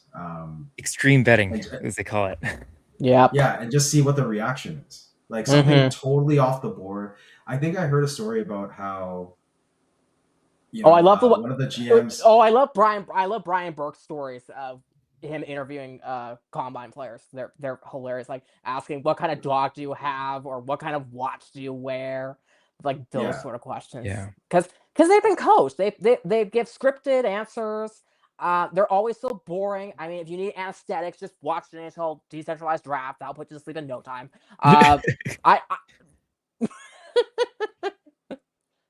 Oh gosh, last year's draft. I just see that, with our new management, I have trust in them in picking the right people in terms of like for culture, for are they mentally ready? Are they, or if they pick this player, like what they need to do to coach them to be ready for the media, for everything that's on and off the ice, right? Are they so humble? The main thing is to Yeah. Do you like Donald Trump? That sort of thing. Oh Lord. No, they're not gonna normal questions. They ain't asking that.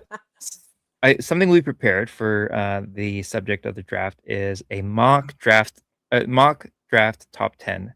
So we've each done one. I think I'll start with myself. I feel like I went pretty straightforward. So 1 and 2 is pretty obvious. It's the two best guys. Vigo Bjork at number 3. I know I'm gonna get slayed by a few people for this, but Not me. in my I don't opinion, hate it. that's just the guy I like. And let's say I'm the Vancouver GM and I'm on the clock. Nobody's giving me the deal I want. I'm just gonna say like, okay, he's available. I'll take him. It's mine. So you would take him over Caleb Malhotra, who has been I apparently mean, talked again, about all over the media. not to say that Caleb is anything bad as a player. I just don't know that I want to bring a guy who might not necessarily want to be in his dad's shadow his whole life. And after 2 years of drama in the locker room, you are inviting drama that you have really no control over because guys are going to react the way they're going to react. I think that more can go wrong than right if you draft Caleb Malhotra, but he's still a good player. And so number 5, Keaton Verhoff, just because he's a right side guy and they dealt Bowen Byram. Number 4. No, sorry, number 4, Keaton Verhoff. Caleb Malhotra for symmetry. It's his dad was drafted in Buffalo by the New York Rangers, and so I think that'd be kind of a sweet story. Tynan Lawrence is a guy that I've heard a lot about. He's ranked really high earlier in the year, and I know that off puck he does a lot of the right things and does a lot of play driving. Case Reed for Seattle at number 7 because why not? You can tell I'm not a huge draft expert. I think Smiths and Carls are, I would say, pretty interchangeable. And if you were the Sharks, you'd be happy with either falling to you at 9.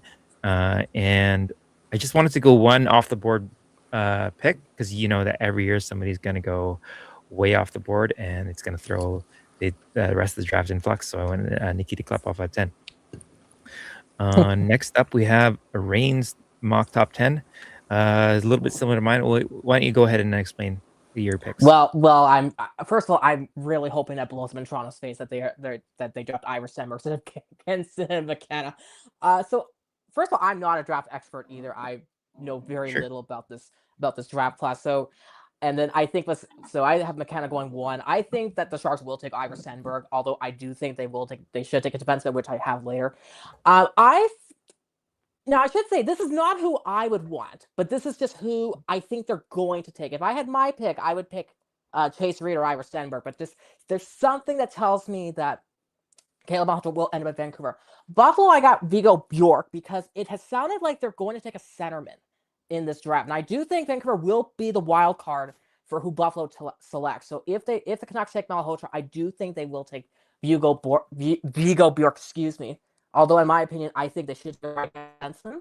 But that's who I got going at 4. I got Chase Reed at 5 because Adam Fox isn't getting any younger, and I think with Brad Schneider and the rumors that have surrounded him, I think they will look at getting a right hand shot.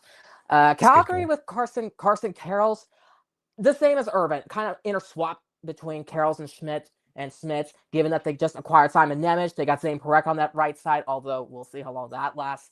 Brandon Bahal on that right side. And then they need that defenseman to play above Kevin Ball, because I don't think Ball's the top pair. He's more of a second pair defenseman we've seen in Calgary. Winnipeg, I got Tynan Lawrence going at 8 because Winnipeg has always struggled with getting centermen to stick around after Mark Scheifele. They got a big hole in between Scheifele and Adam Lowry. They got a big hole in that second line center position. And I think Cole Perfetti hasn't lived up to the hype. Listen, we can debate about opportunity when it comes to Cole Perfetti and trying him on the wing versus him. What they should have tried was going at center. So, but I got Winnipeg taking a centerman and Tynan Lawrence.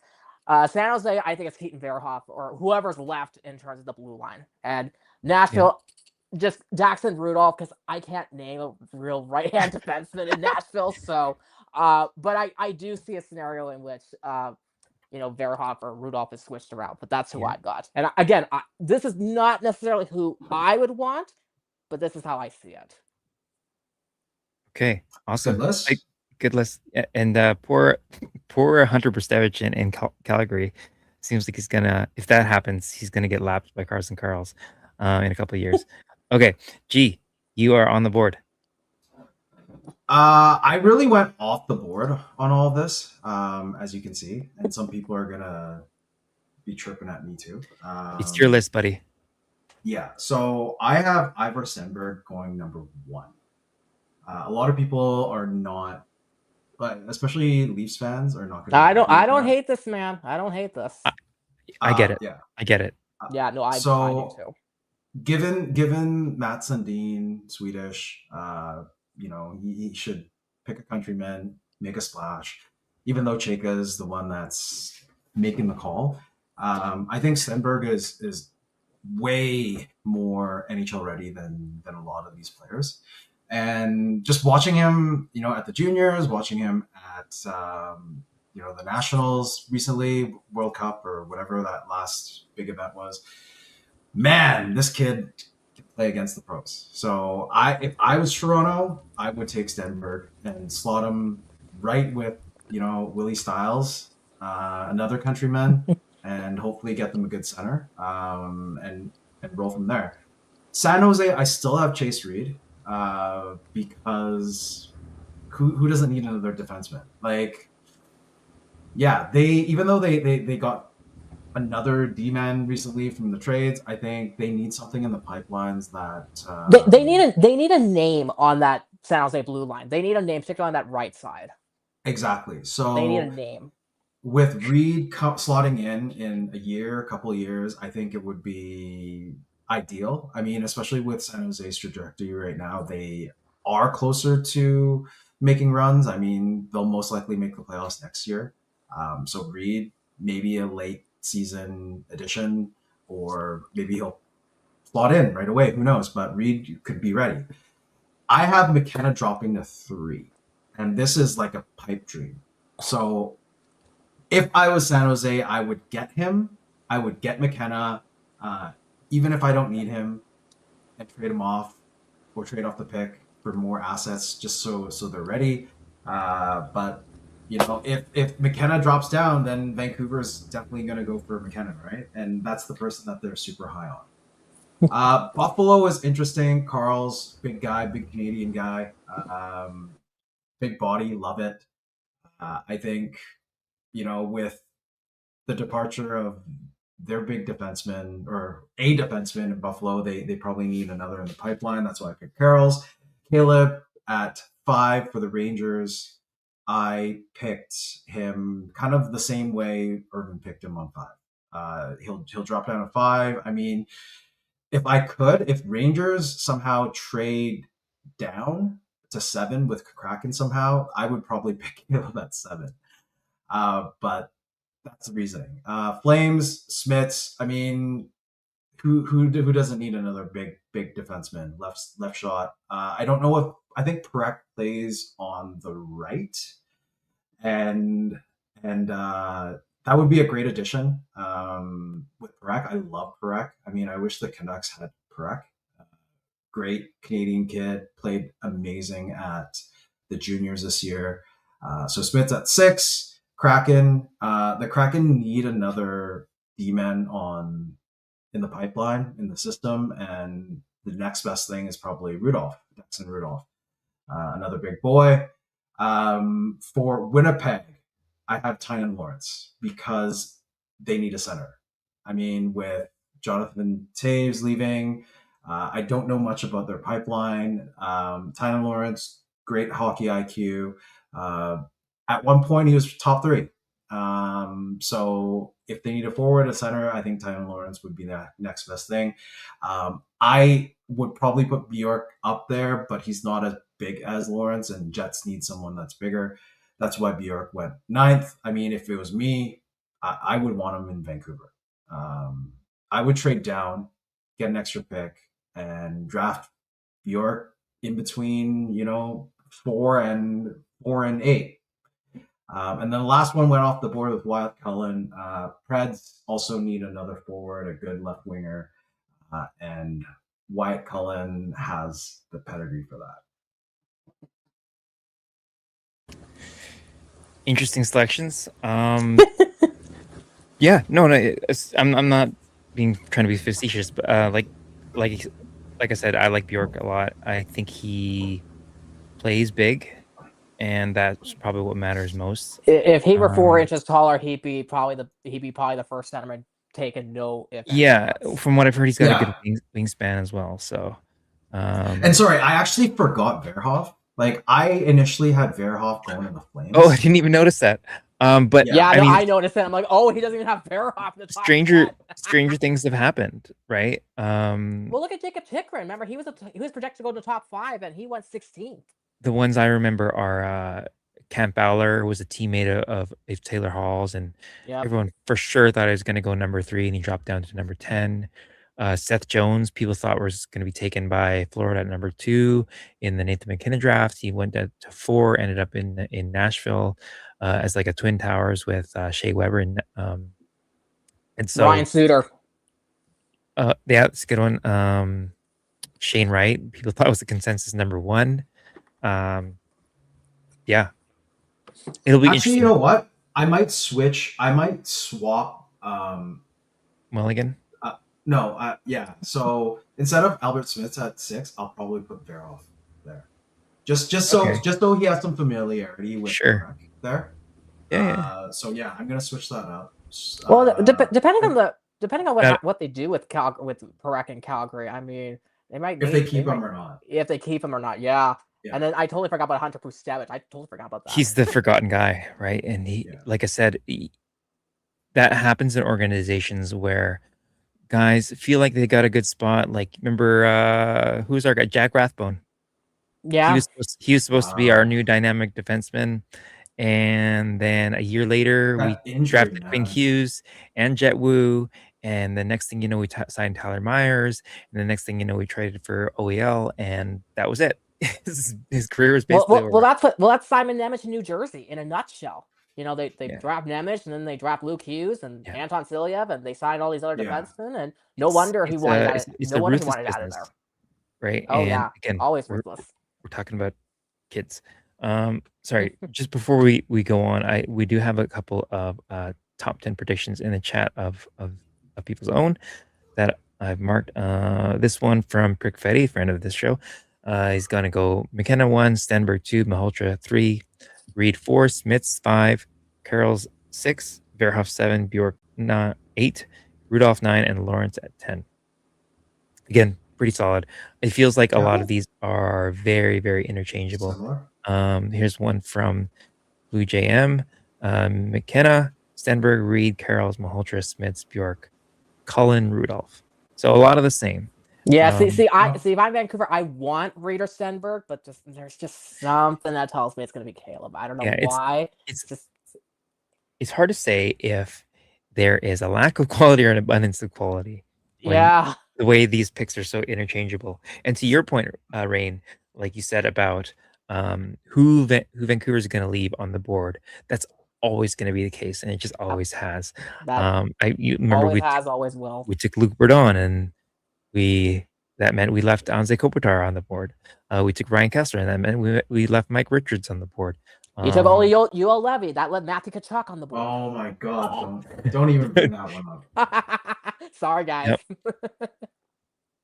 I don't mind. I mean, I don't mind those ones as much as picks that we traded away. So, at the very least, you take a swing. No, but how about this? If the Canucks actually traded down, like I've been harping. I know. Yeah. They got an extra pick. So say McKenna and Stenberg are gone at 1 and 2, and the most likely bet is Reed, because come on, man, like he's that top dog defenseman, or Verhoff. But if you're able to pick one of them within top 10, and you trade down your third to get like, I don't know, like another spot in 10, and you trade another player that, let's say, hypothetically, I'm going to throw this out there. If DeBrus lands you a second, and you trade that second with your 24, and hopefully land between, let's say, top 15, would you not take that? So if you move down from 3, you move down from 3 to, actually no, you move down from 3 to wherever, like let's say Kraken 7. So, and then you also use that to get another pick. Yeah. Like I said, everyone's kind of bunched together, and if you can do something similar to what San Jose's done, and position themselves in a way where they can pick whoever they want at number 2 guilt-free, then you can obviously do the same if you're Vancouver and get 2 top 10 picks. It's like you have more of a pick of the litter instead of that fear of missing out, right? Hey, sorry, just on my list, the reason why I picked. Hey, wait, can we just bring that back up Yep. for a quick sec? The reason why I picked Bjork for San Jose, Bjork and Lawrence could be interchangeable, either one of them. I mean, obviously Bjork would be higher, but I'm sort of cheering for San Jose to do well because of Salvini and whatnot. They have a second overall. Why I did that was because defenseman wise, it's the better defensemen are in the first round. So to get the best defenseman, which would be Chase Reed, then you can still have your pick of a centerman at 9. And this is kind of like what you were just saying about Vancouver. Like if we're able to land 2 picks in the top 10, you would get a defenseman, a right shot defenseman, and a right shot center. And that's what San Jose, like I would love for Vancouver to be in the San Jose position right now. Yeah. One more question. Go ahead. St. Louis has 15 and 16. Do the Ruck Twins go together? That high? That feels like a reach. 15, 16? Liam can go as high as 16, I would say. But Marcus, I'm not so sure.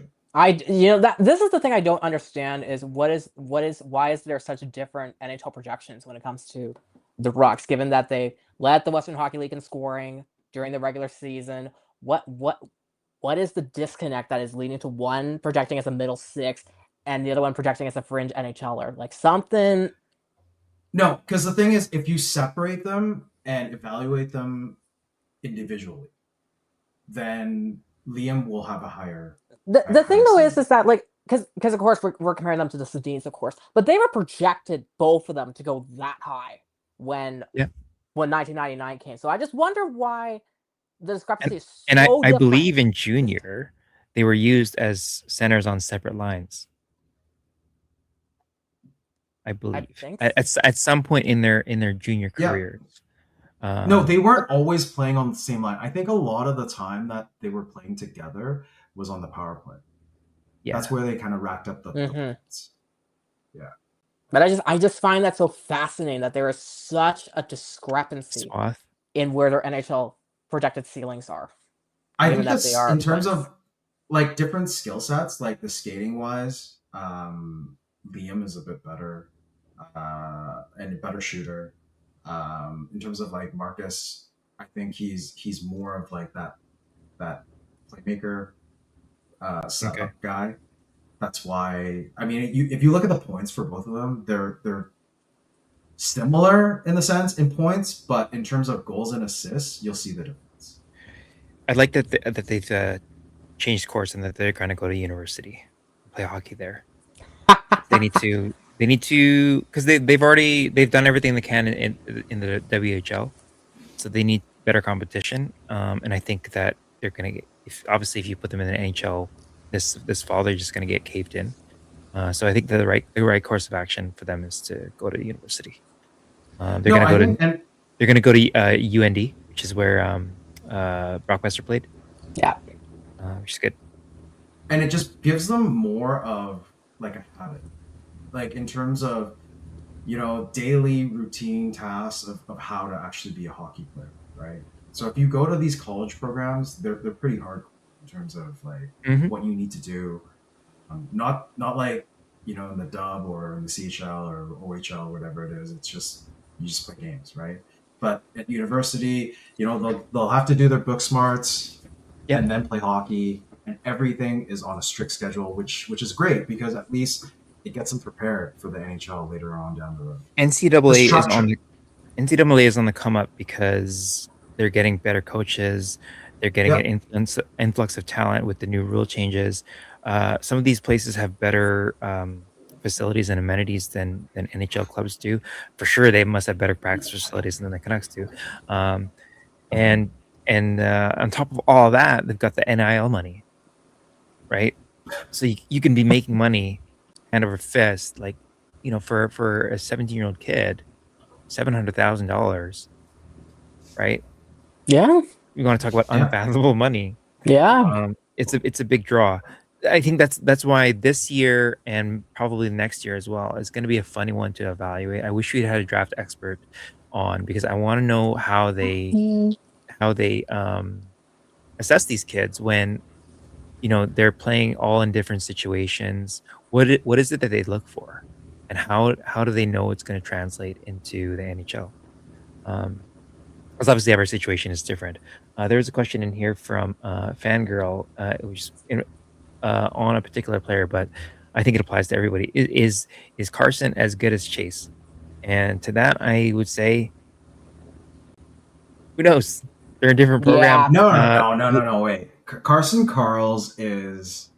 I think he just needs a bit more reps. Let me ask you this: He's just a little off the edges. Yeah. Have you watched any of these prospects games? Not the games, more of just the Yeah. highlights.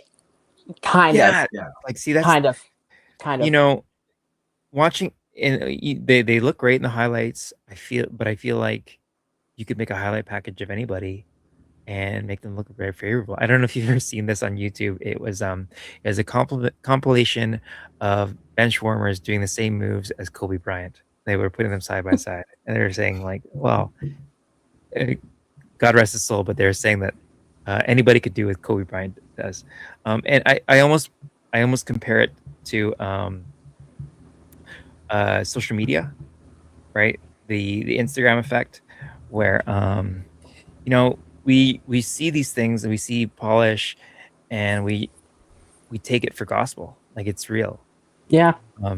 That's true. Well, I will say I know he's projected to go like late in the first round, but I've gotten to see JP Hurlburt play. Like, he's projected to go in the late first round. NHL shot, can really shoot it, but Mhm. he's not great defensively. That's what's holding him back from being a Yeah. top pick. But I've actually gotten to see that live. So it's totally different when you're able to watch them live in person than a highlight compilation Yeah, package. So for you're sure. able to pick those things up. And he is a winger. Like, there's been times in which he would take faceoffs and countless. Yeah, he's a winger. He's not a centerman. And these kids, again, just to remind everyone, these are kids, so they're not really known quantities. They're so raw, and everyone is going to be dependent on the situation that they find themselves in. Like, Celebrini is a special player, but would he have necessarily done the same things if he was in, say, on Seattle's team, or on the Jets? That's true. That's true. I'm just throwing out random examples. Like, no, I think Celebrini would have been good either way, whatever team you went. That's a bad example. Who's the player that you guys think is a product of their environment? I mean, one that I would think of is, as special as a player as Patrick Kane was, I don't know that he would have succeeded without a host like Keith and Taves. That's true, because I don't disagree with that. Because Kane defensively is just, yeah, like he had tools. Defensive side of things, McKenna's kind of like a Kane.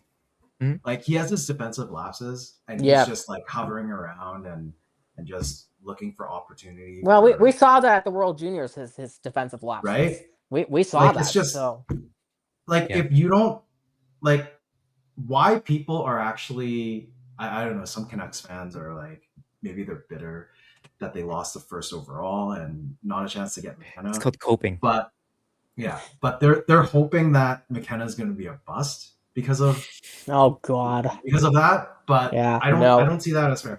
Like, this kid actually went from playing with the Ruck Twins to going to the NCAA. Yep. And not doing well in the first. I was going to say, he faced a lot of criticism that first half when he was at Penn State. Yeah.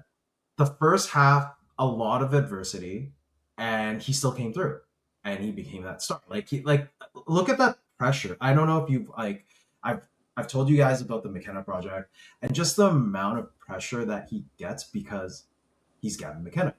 Yep. People went to his first game expecting that he's gonna like blow the roof off, which he didn't. He got a few assists, but didn't score until the second game. But damn, when he scored that second game, forks down, that was just, man, that was beautiful. Well, and I'll keep it. Oh, go ahead, keep on. Sorry, I'll let you talk about it. But with that said, there's Verhoff, different story. When he went over to the NCAA, he had a hard time transitioning. That's why his stock kind of dropped a little bit. So that's why it's, yeah, you're right. Different people with different, circumstances will have different outcomes, right? And McKenna, I think, is the real deal in the sense that he went through so much adversity as a kid, broken arms, going, and still going to play, and then the NCAA, right? So it's just, I feel like, yeah, it's very hard to judge these kids strictly on like Irvin was saying, just by the highlights and all that. I think you need to dive deeper, and a lot of the scouts will have that information. So just hopefully trust Harvey on making the right call, right? Well, I'll keep hammering away at this point. If the consensus was that Malhotra was a first line center, there'd be more debate about him going first overall, because we know centermen are viewed as more valuable than wingers. Exactly. So at 3, it's too high. Seriously, too high. It is too high, but I have him at 3 because that's just what I think the Canucks are going to do. So it's not who I would want personally if I'm Vancouver, but that's just the pattern I see. So yeah, but for this draft, definitely, I think if you're not top 3, you definitely should be drafting a defenseman. Yeah, because if anything, the next draft, aside from DuPont, it's loaded with centermen next year. Yeah, it is loaded with them. Given what the Canucks are doing right now, like I will say though, to the people who are adamant about the Canucks drafting Caleb Malhotra, there better not be anybody who complains if when Malhotra blossoms as a 2C and Stenberg or Reed blossom into number 1s in their respective positions, and people go, "Why didn't the Canucks take them?" It's like, well, you wanted Malhotra, yeah. Now you got who you wanted. So, what's the issue? Yeah, it all depends. It's a team sport for a reason. Like in theory, Vasily Podkolzin was not a bad pick.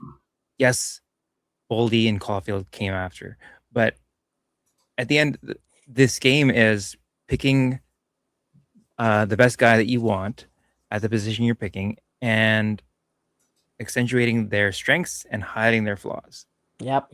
Because there's very few players in the league that are these perfect unicorn players. We talked about Connor McDavid for all the great that he is. Amazing point getter, super fast skater. Has he ever been up for a Selke Award? Nope. No, because he's not that player. He's not that guy. And so it's up to the team to fill out the rest of the roster with whatever it is he doesn't have. There's precious few players that are true unicorns. I think for my money, the last 20 or so years, it's only been Crosby. Truly. Skates, shoots, checks. This is 2004. Right, and some other players have come 22 close. years later.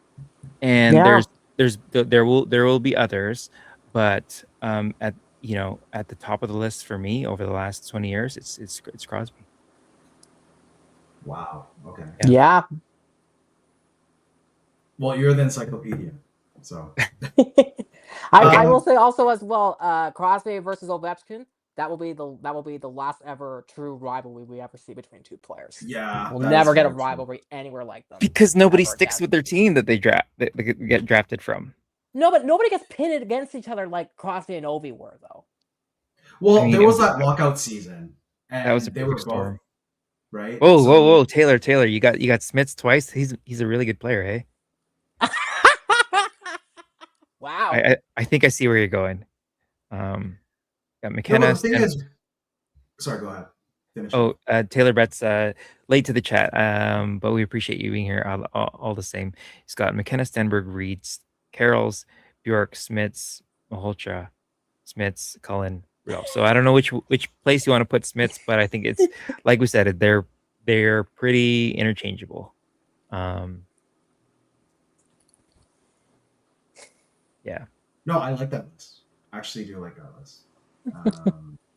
But yeah, like in terms of like another player that I was actually high on, but for the Canucks, I wouldn't pick is what Perfetti said, Carson Carls, because like farm boy from Winnipeg, kind of like a Trevor Linden.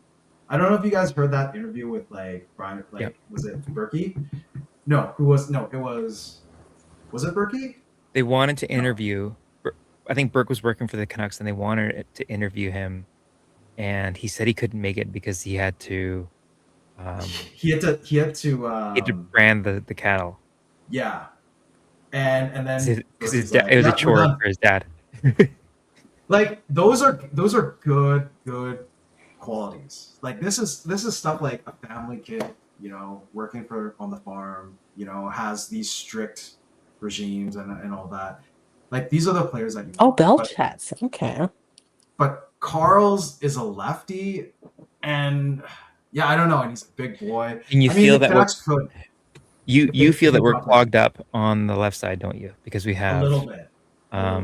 We have DP, and we have Ziv Buyam.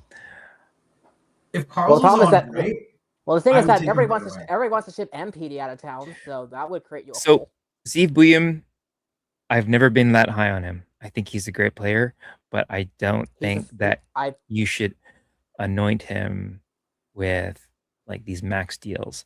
Rain and I we're talking about the idea of inflation, and back 15 years ago, players like the elite players were getting like, you know, 10, 12, even 15-year deals, which is crazy. But it was only for the elite of the elites. And now we're looking at this new CBA, and the max deal is 8 years. Now it's going to go to 7 years. And if it's a UFA too. Right. Yeah. But if that's the highest that they consider that you should go, it shouldn't just go to any player.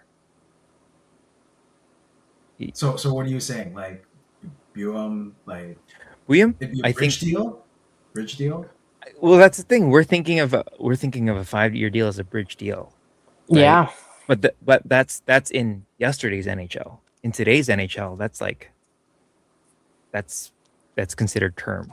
Well, the one thing I will say is if Ziv Buyam was projected to be a number one defenseman, Minnesota wouldn't have been so eager to throw him in the Quinn Hughes trade. Well, they didn't want to. No, they put him in to put it over the edge. Yeah.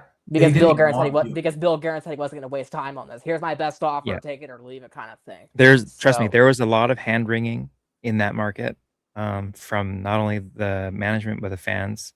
We heard it from many of them, because he's kind of the unknown. So, yeah. Oh my God. I remember Big Country Reeves from Vancouver Grizzlies. He was a farm boy and totally. Oh no, but there's no. He's a different. He's this country boy that like played for Oklahoma, and you know just. It's a different story. Shaq name dropped him years later. He said he's the only guy he couldn't lock up. So I don't know if he's being he's gassing him up or what, but. Yeah, let's not go there if we want to talk about trash franchises. Okay, I think we had a good run. We talked about so many subjects. Sorry for running out the clock. No. You're good. Like we said, we did an early start. We wanted this to be an extended show. If you're here late in the chat, I understand. If some of you came from Canucks After Dark, that's a good show too. You can always watch this show on replay. There's a lot to chew on. We touched on expansion. We touched on Mike Babcock, the big trade with Brady Tkachuk going to Florida, the flurry of trades with all the picks going. What are the Canucks going to do?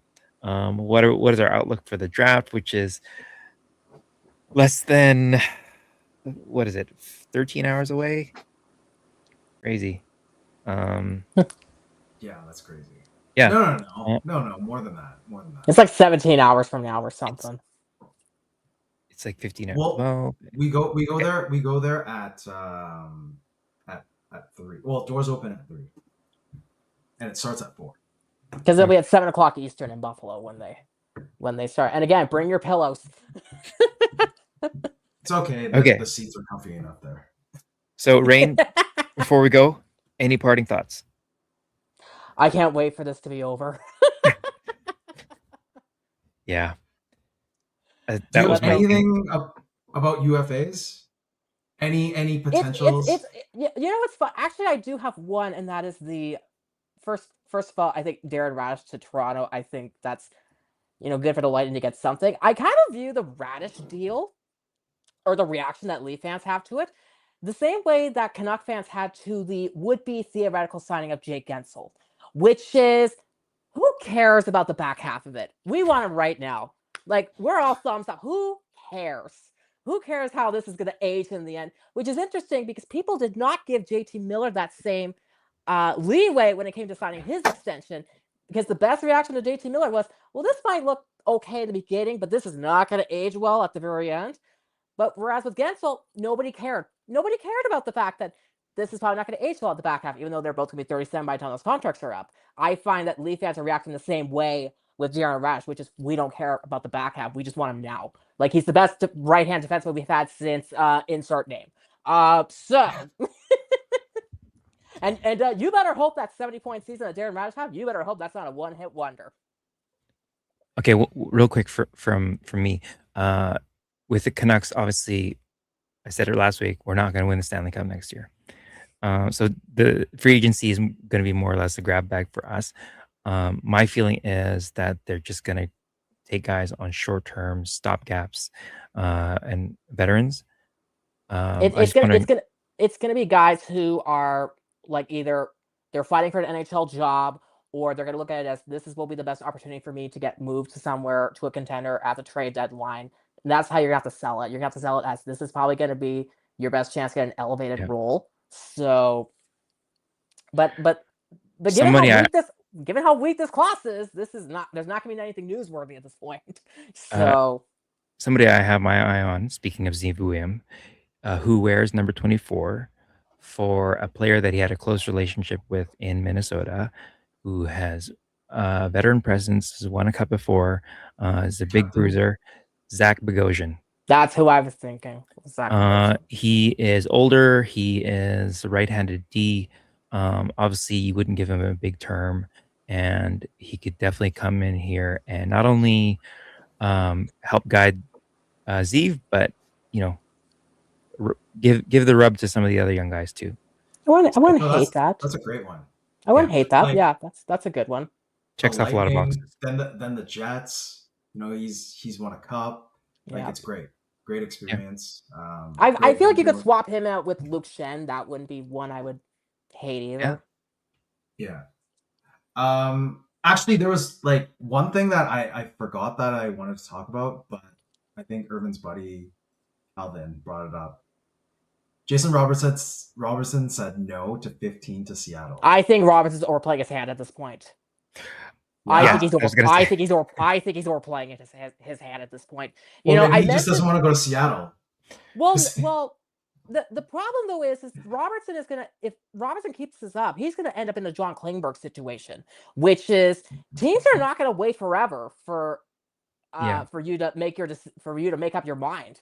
And I think also he wants over 15 million. No, but the Klingberg is different though, right? Okay, but Klingberg was a UFA, not an RFA. Yeah, he was a UFA, but he took too long though, and he ended up getting a 1-year deal. Jason Robinson wants more than $15 million. Answer this: do you think he's a top 10 player in the league? No. Yes. Maybe a top 10 left winger. Top 10 left winger. In the whole top 10 left positions, but not. No, you got to be kidding me, man. Okay, after he came back from his injury, he was the top player in the whole the latter half of the season. Didn't even make the Olympics. Didn't make the Olympic team. Thank you. No, he was snubbed for sure, man. Didn't make the Olympic team. Yeah. He was snubbed. He should have been on the Olympic team, but whatever. He's a great player.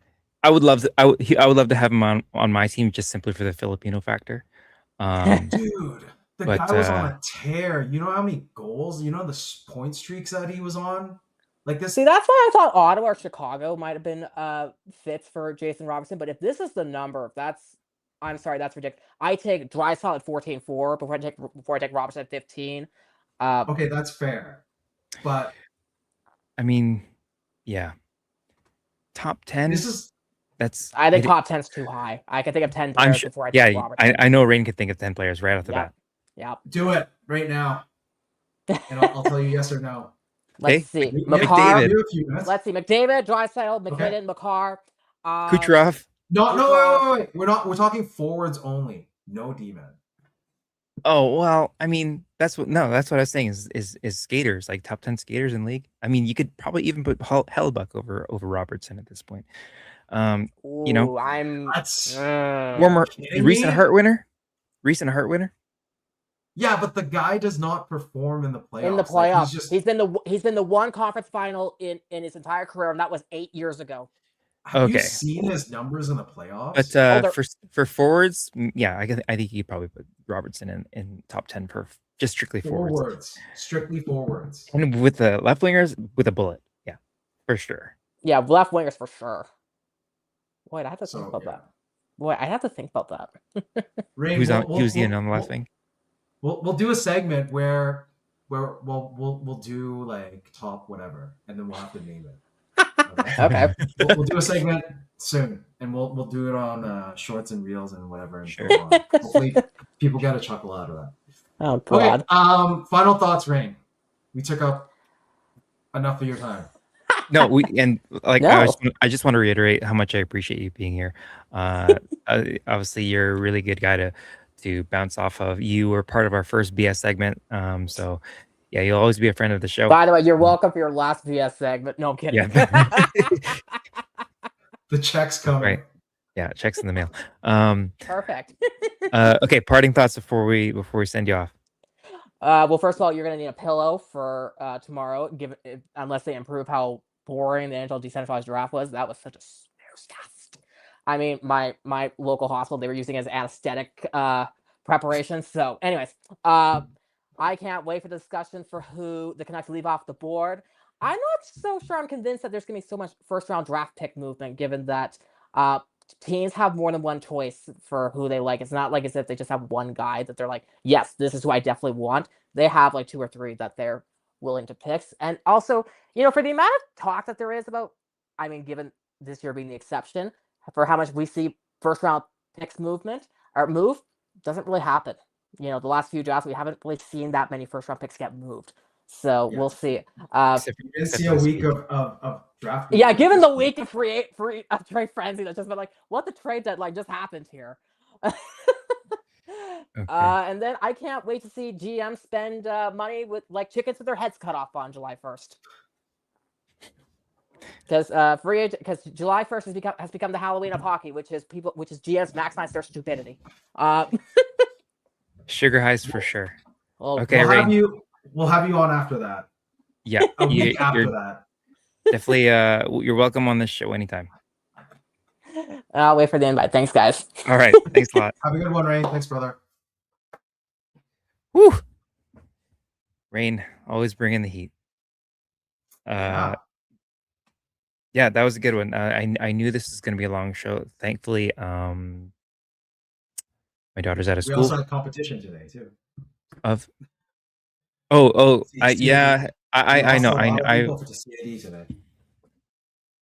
saw that coming when it was announced, but I mean, you can't sweat it. I mean, I don't think people are gonna watch one and not the other. So that being said, we appreciate you guys being here live in the chat. If you are watching on replay, thank you very much. And if you're listening to us on podcast, be sure to drop a review. We love the feedback. We're always checking comment sections. Our DMs are open. And yeah, we can't wait to reconvene with all of you guys. I would like to maybe do an on the fly stream tomorrow if you're up for it, G.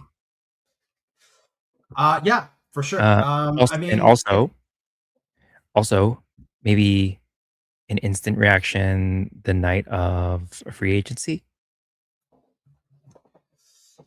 we'll talk about that because we'll probably be on before July 1st tomorrow, right? So we can throw Tomorrow it for in sure. the yeah. So we can talk about that and see. But yeah, I'd be down for something July 1st. Yeah. We do have our next show coming up officially the day after July 1st, but it's always good to get the instant reaction. Hey Clay, good to have you in the chat. Okay. And if you're still here, thank you. If you're watching on replay, thank you. So for the next show, for next week, July 2nd, the day after, as Rain calls it, Halloween for the NHL, we'll be having Harmon Dial on the show. So if you have questions, leave a comment. Maybe we'll put something on X, something on Instagram, just like a poll. If you guys have questions for him, let us know. We'll definitely try to ask him those questions. It's been in the works for a couple months because he's really been busy with the draft and whatnot. Yeah. And can't wait to have him next week. Totally. Because that is one of the most insightful guys in Canucks media, bar none. Okay. So I'll say again, thanks. Thanks again for being. What Well, we have a few more minutes. We have a couple of minutes. You want to do you go got? through like I feel like Oh, the we need chat. to go through some of the chat because you guys are the ones that actually stay here and And are drive the helping show. us out. And you guys, as it says in the banner, the shows runs on you, right? So we have to give back. I mean, we have a few minutes. I mean, Okay, your so this one, room is alone, sure. so we can still do it. This one's from newcomer in the chat, Blue JM. Malhotra was projected to be a late second round pick a year ago, and then he went to mid, and then just rocketed up the draft rankings. I heard one prospect analyst say what he did is basically physically impossible, and he doesn't really know Yeah. how. Yeah. Do you think it's smoke, or do you think? No, I first caught wind at the beginning of the season. I would say, yeah, I was doing a stream. I think We it was were in October. January. We were talking about it. We were talking about No. he could be available because we were in the mindset of Canucks being at like the 10 to teens range, and we were thinking. And I remember talking to you. We said, Yeah. Caleb Malhotra could be there. So what I was thinking, no, actually, you're right. It should be January because it was after the Quinn Hughes trade, and I was looking at the prospects at the time, and Caleb Malhotra at that time was ranked around, late, like probably 19.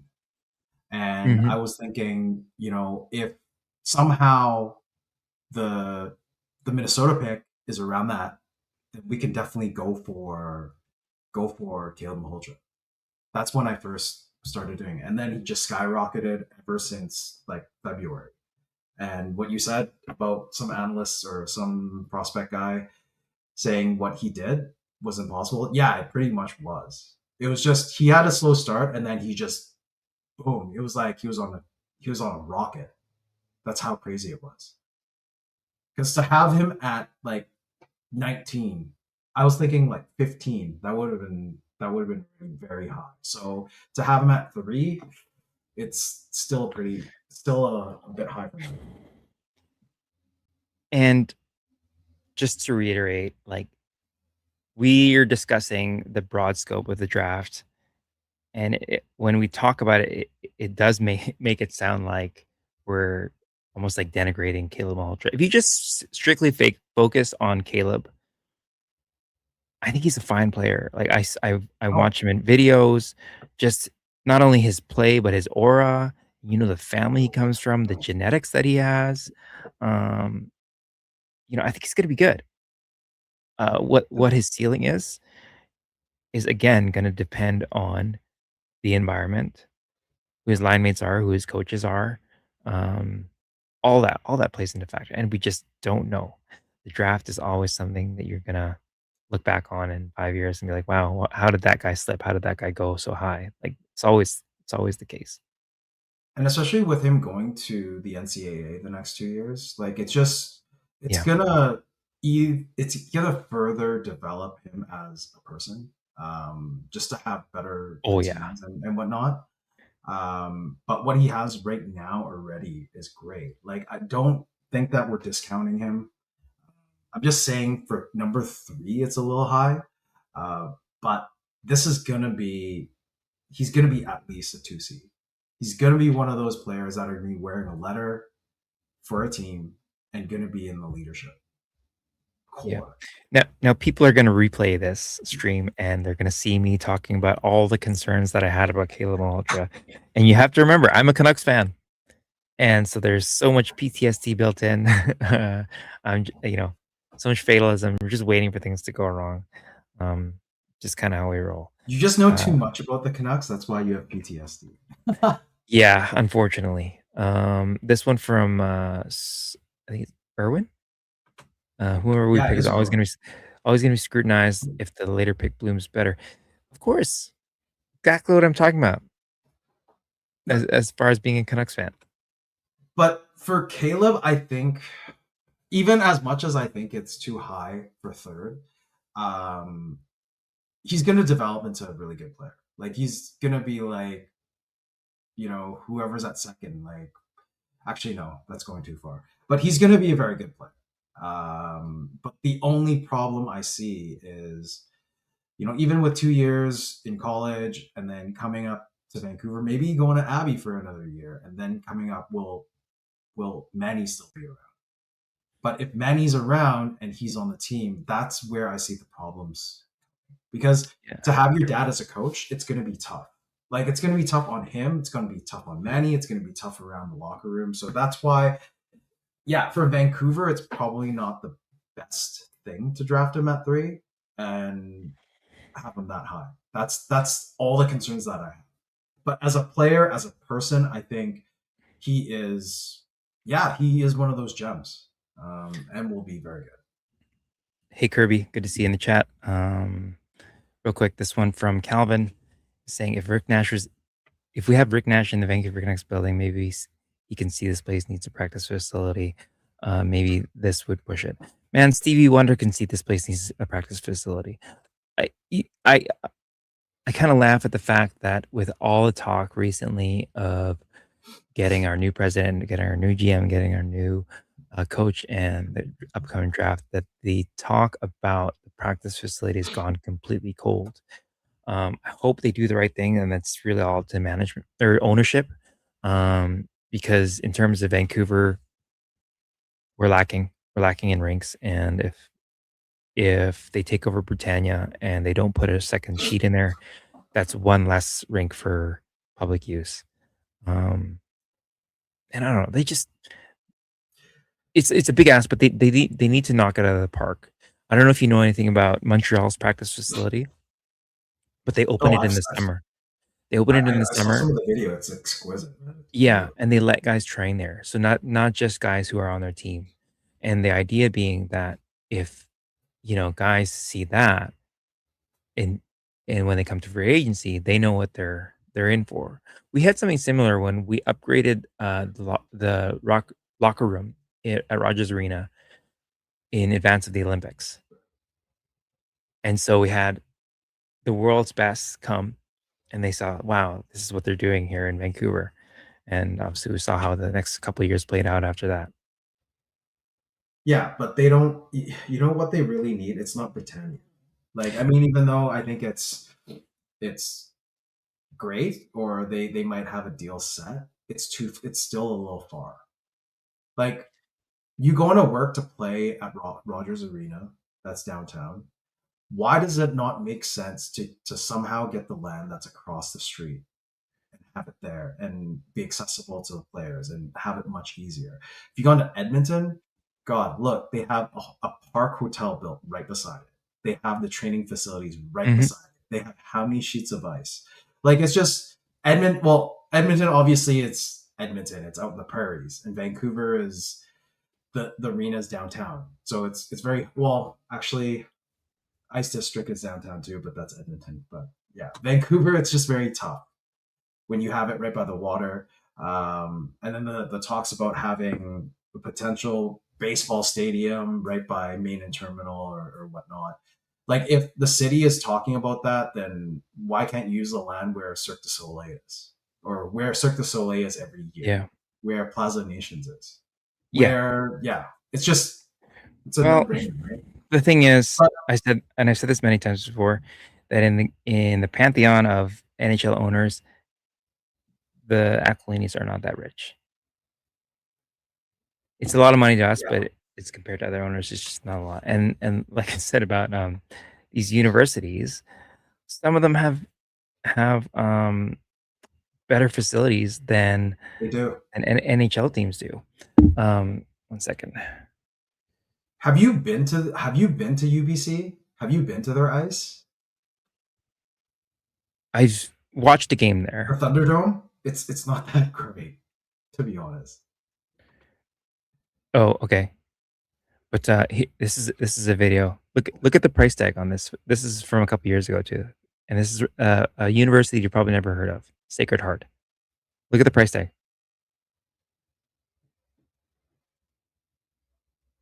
70 mil Where does it say? right here. Oh, bro. And then you just look at it and imagine trying to attract prospects to there. It's called All you have Shoe. all you have to do is just walk them around. Yeah, I think there was a right here.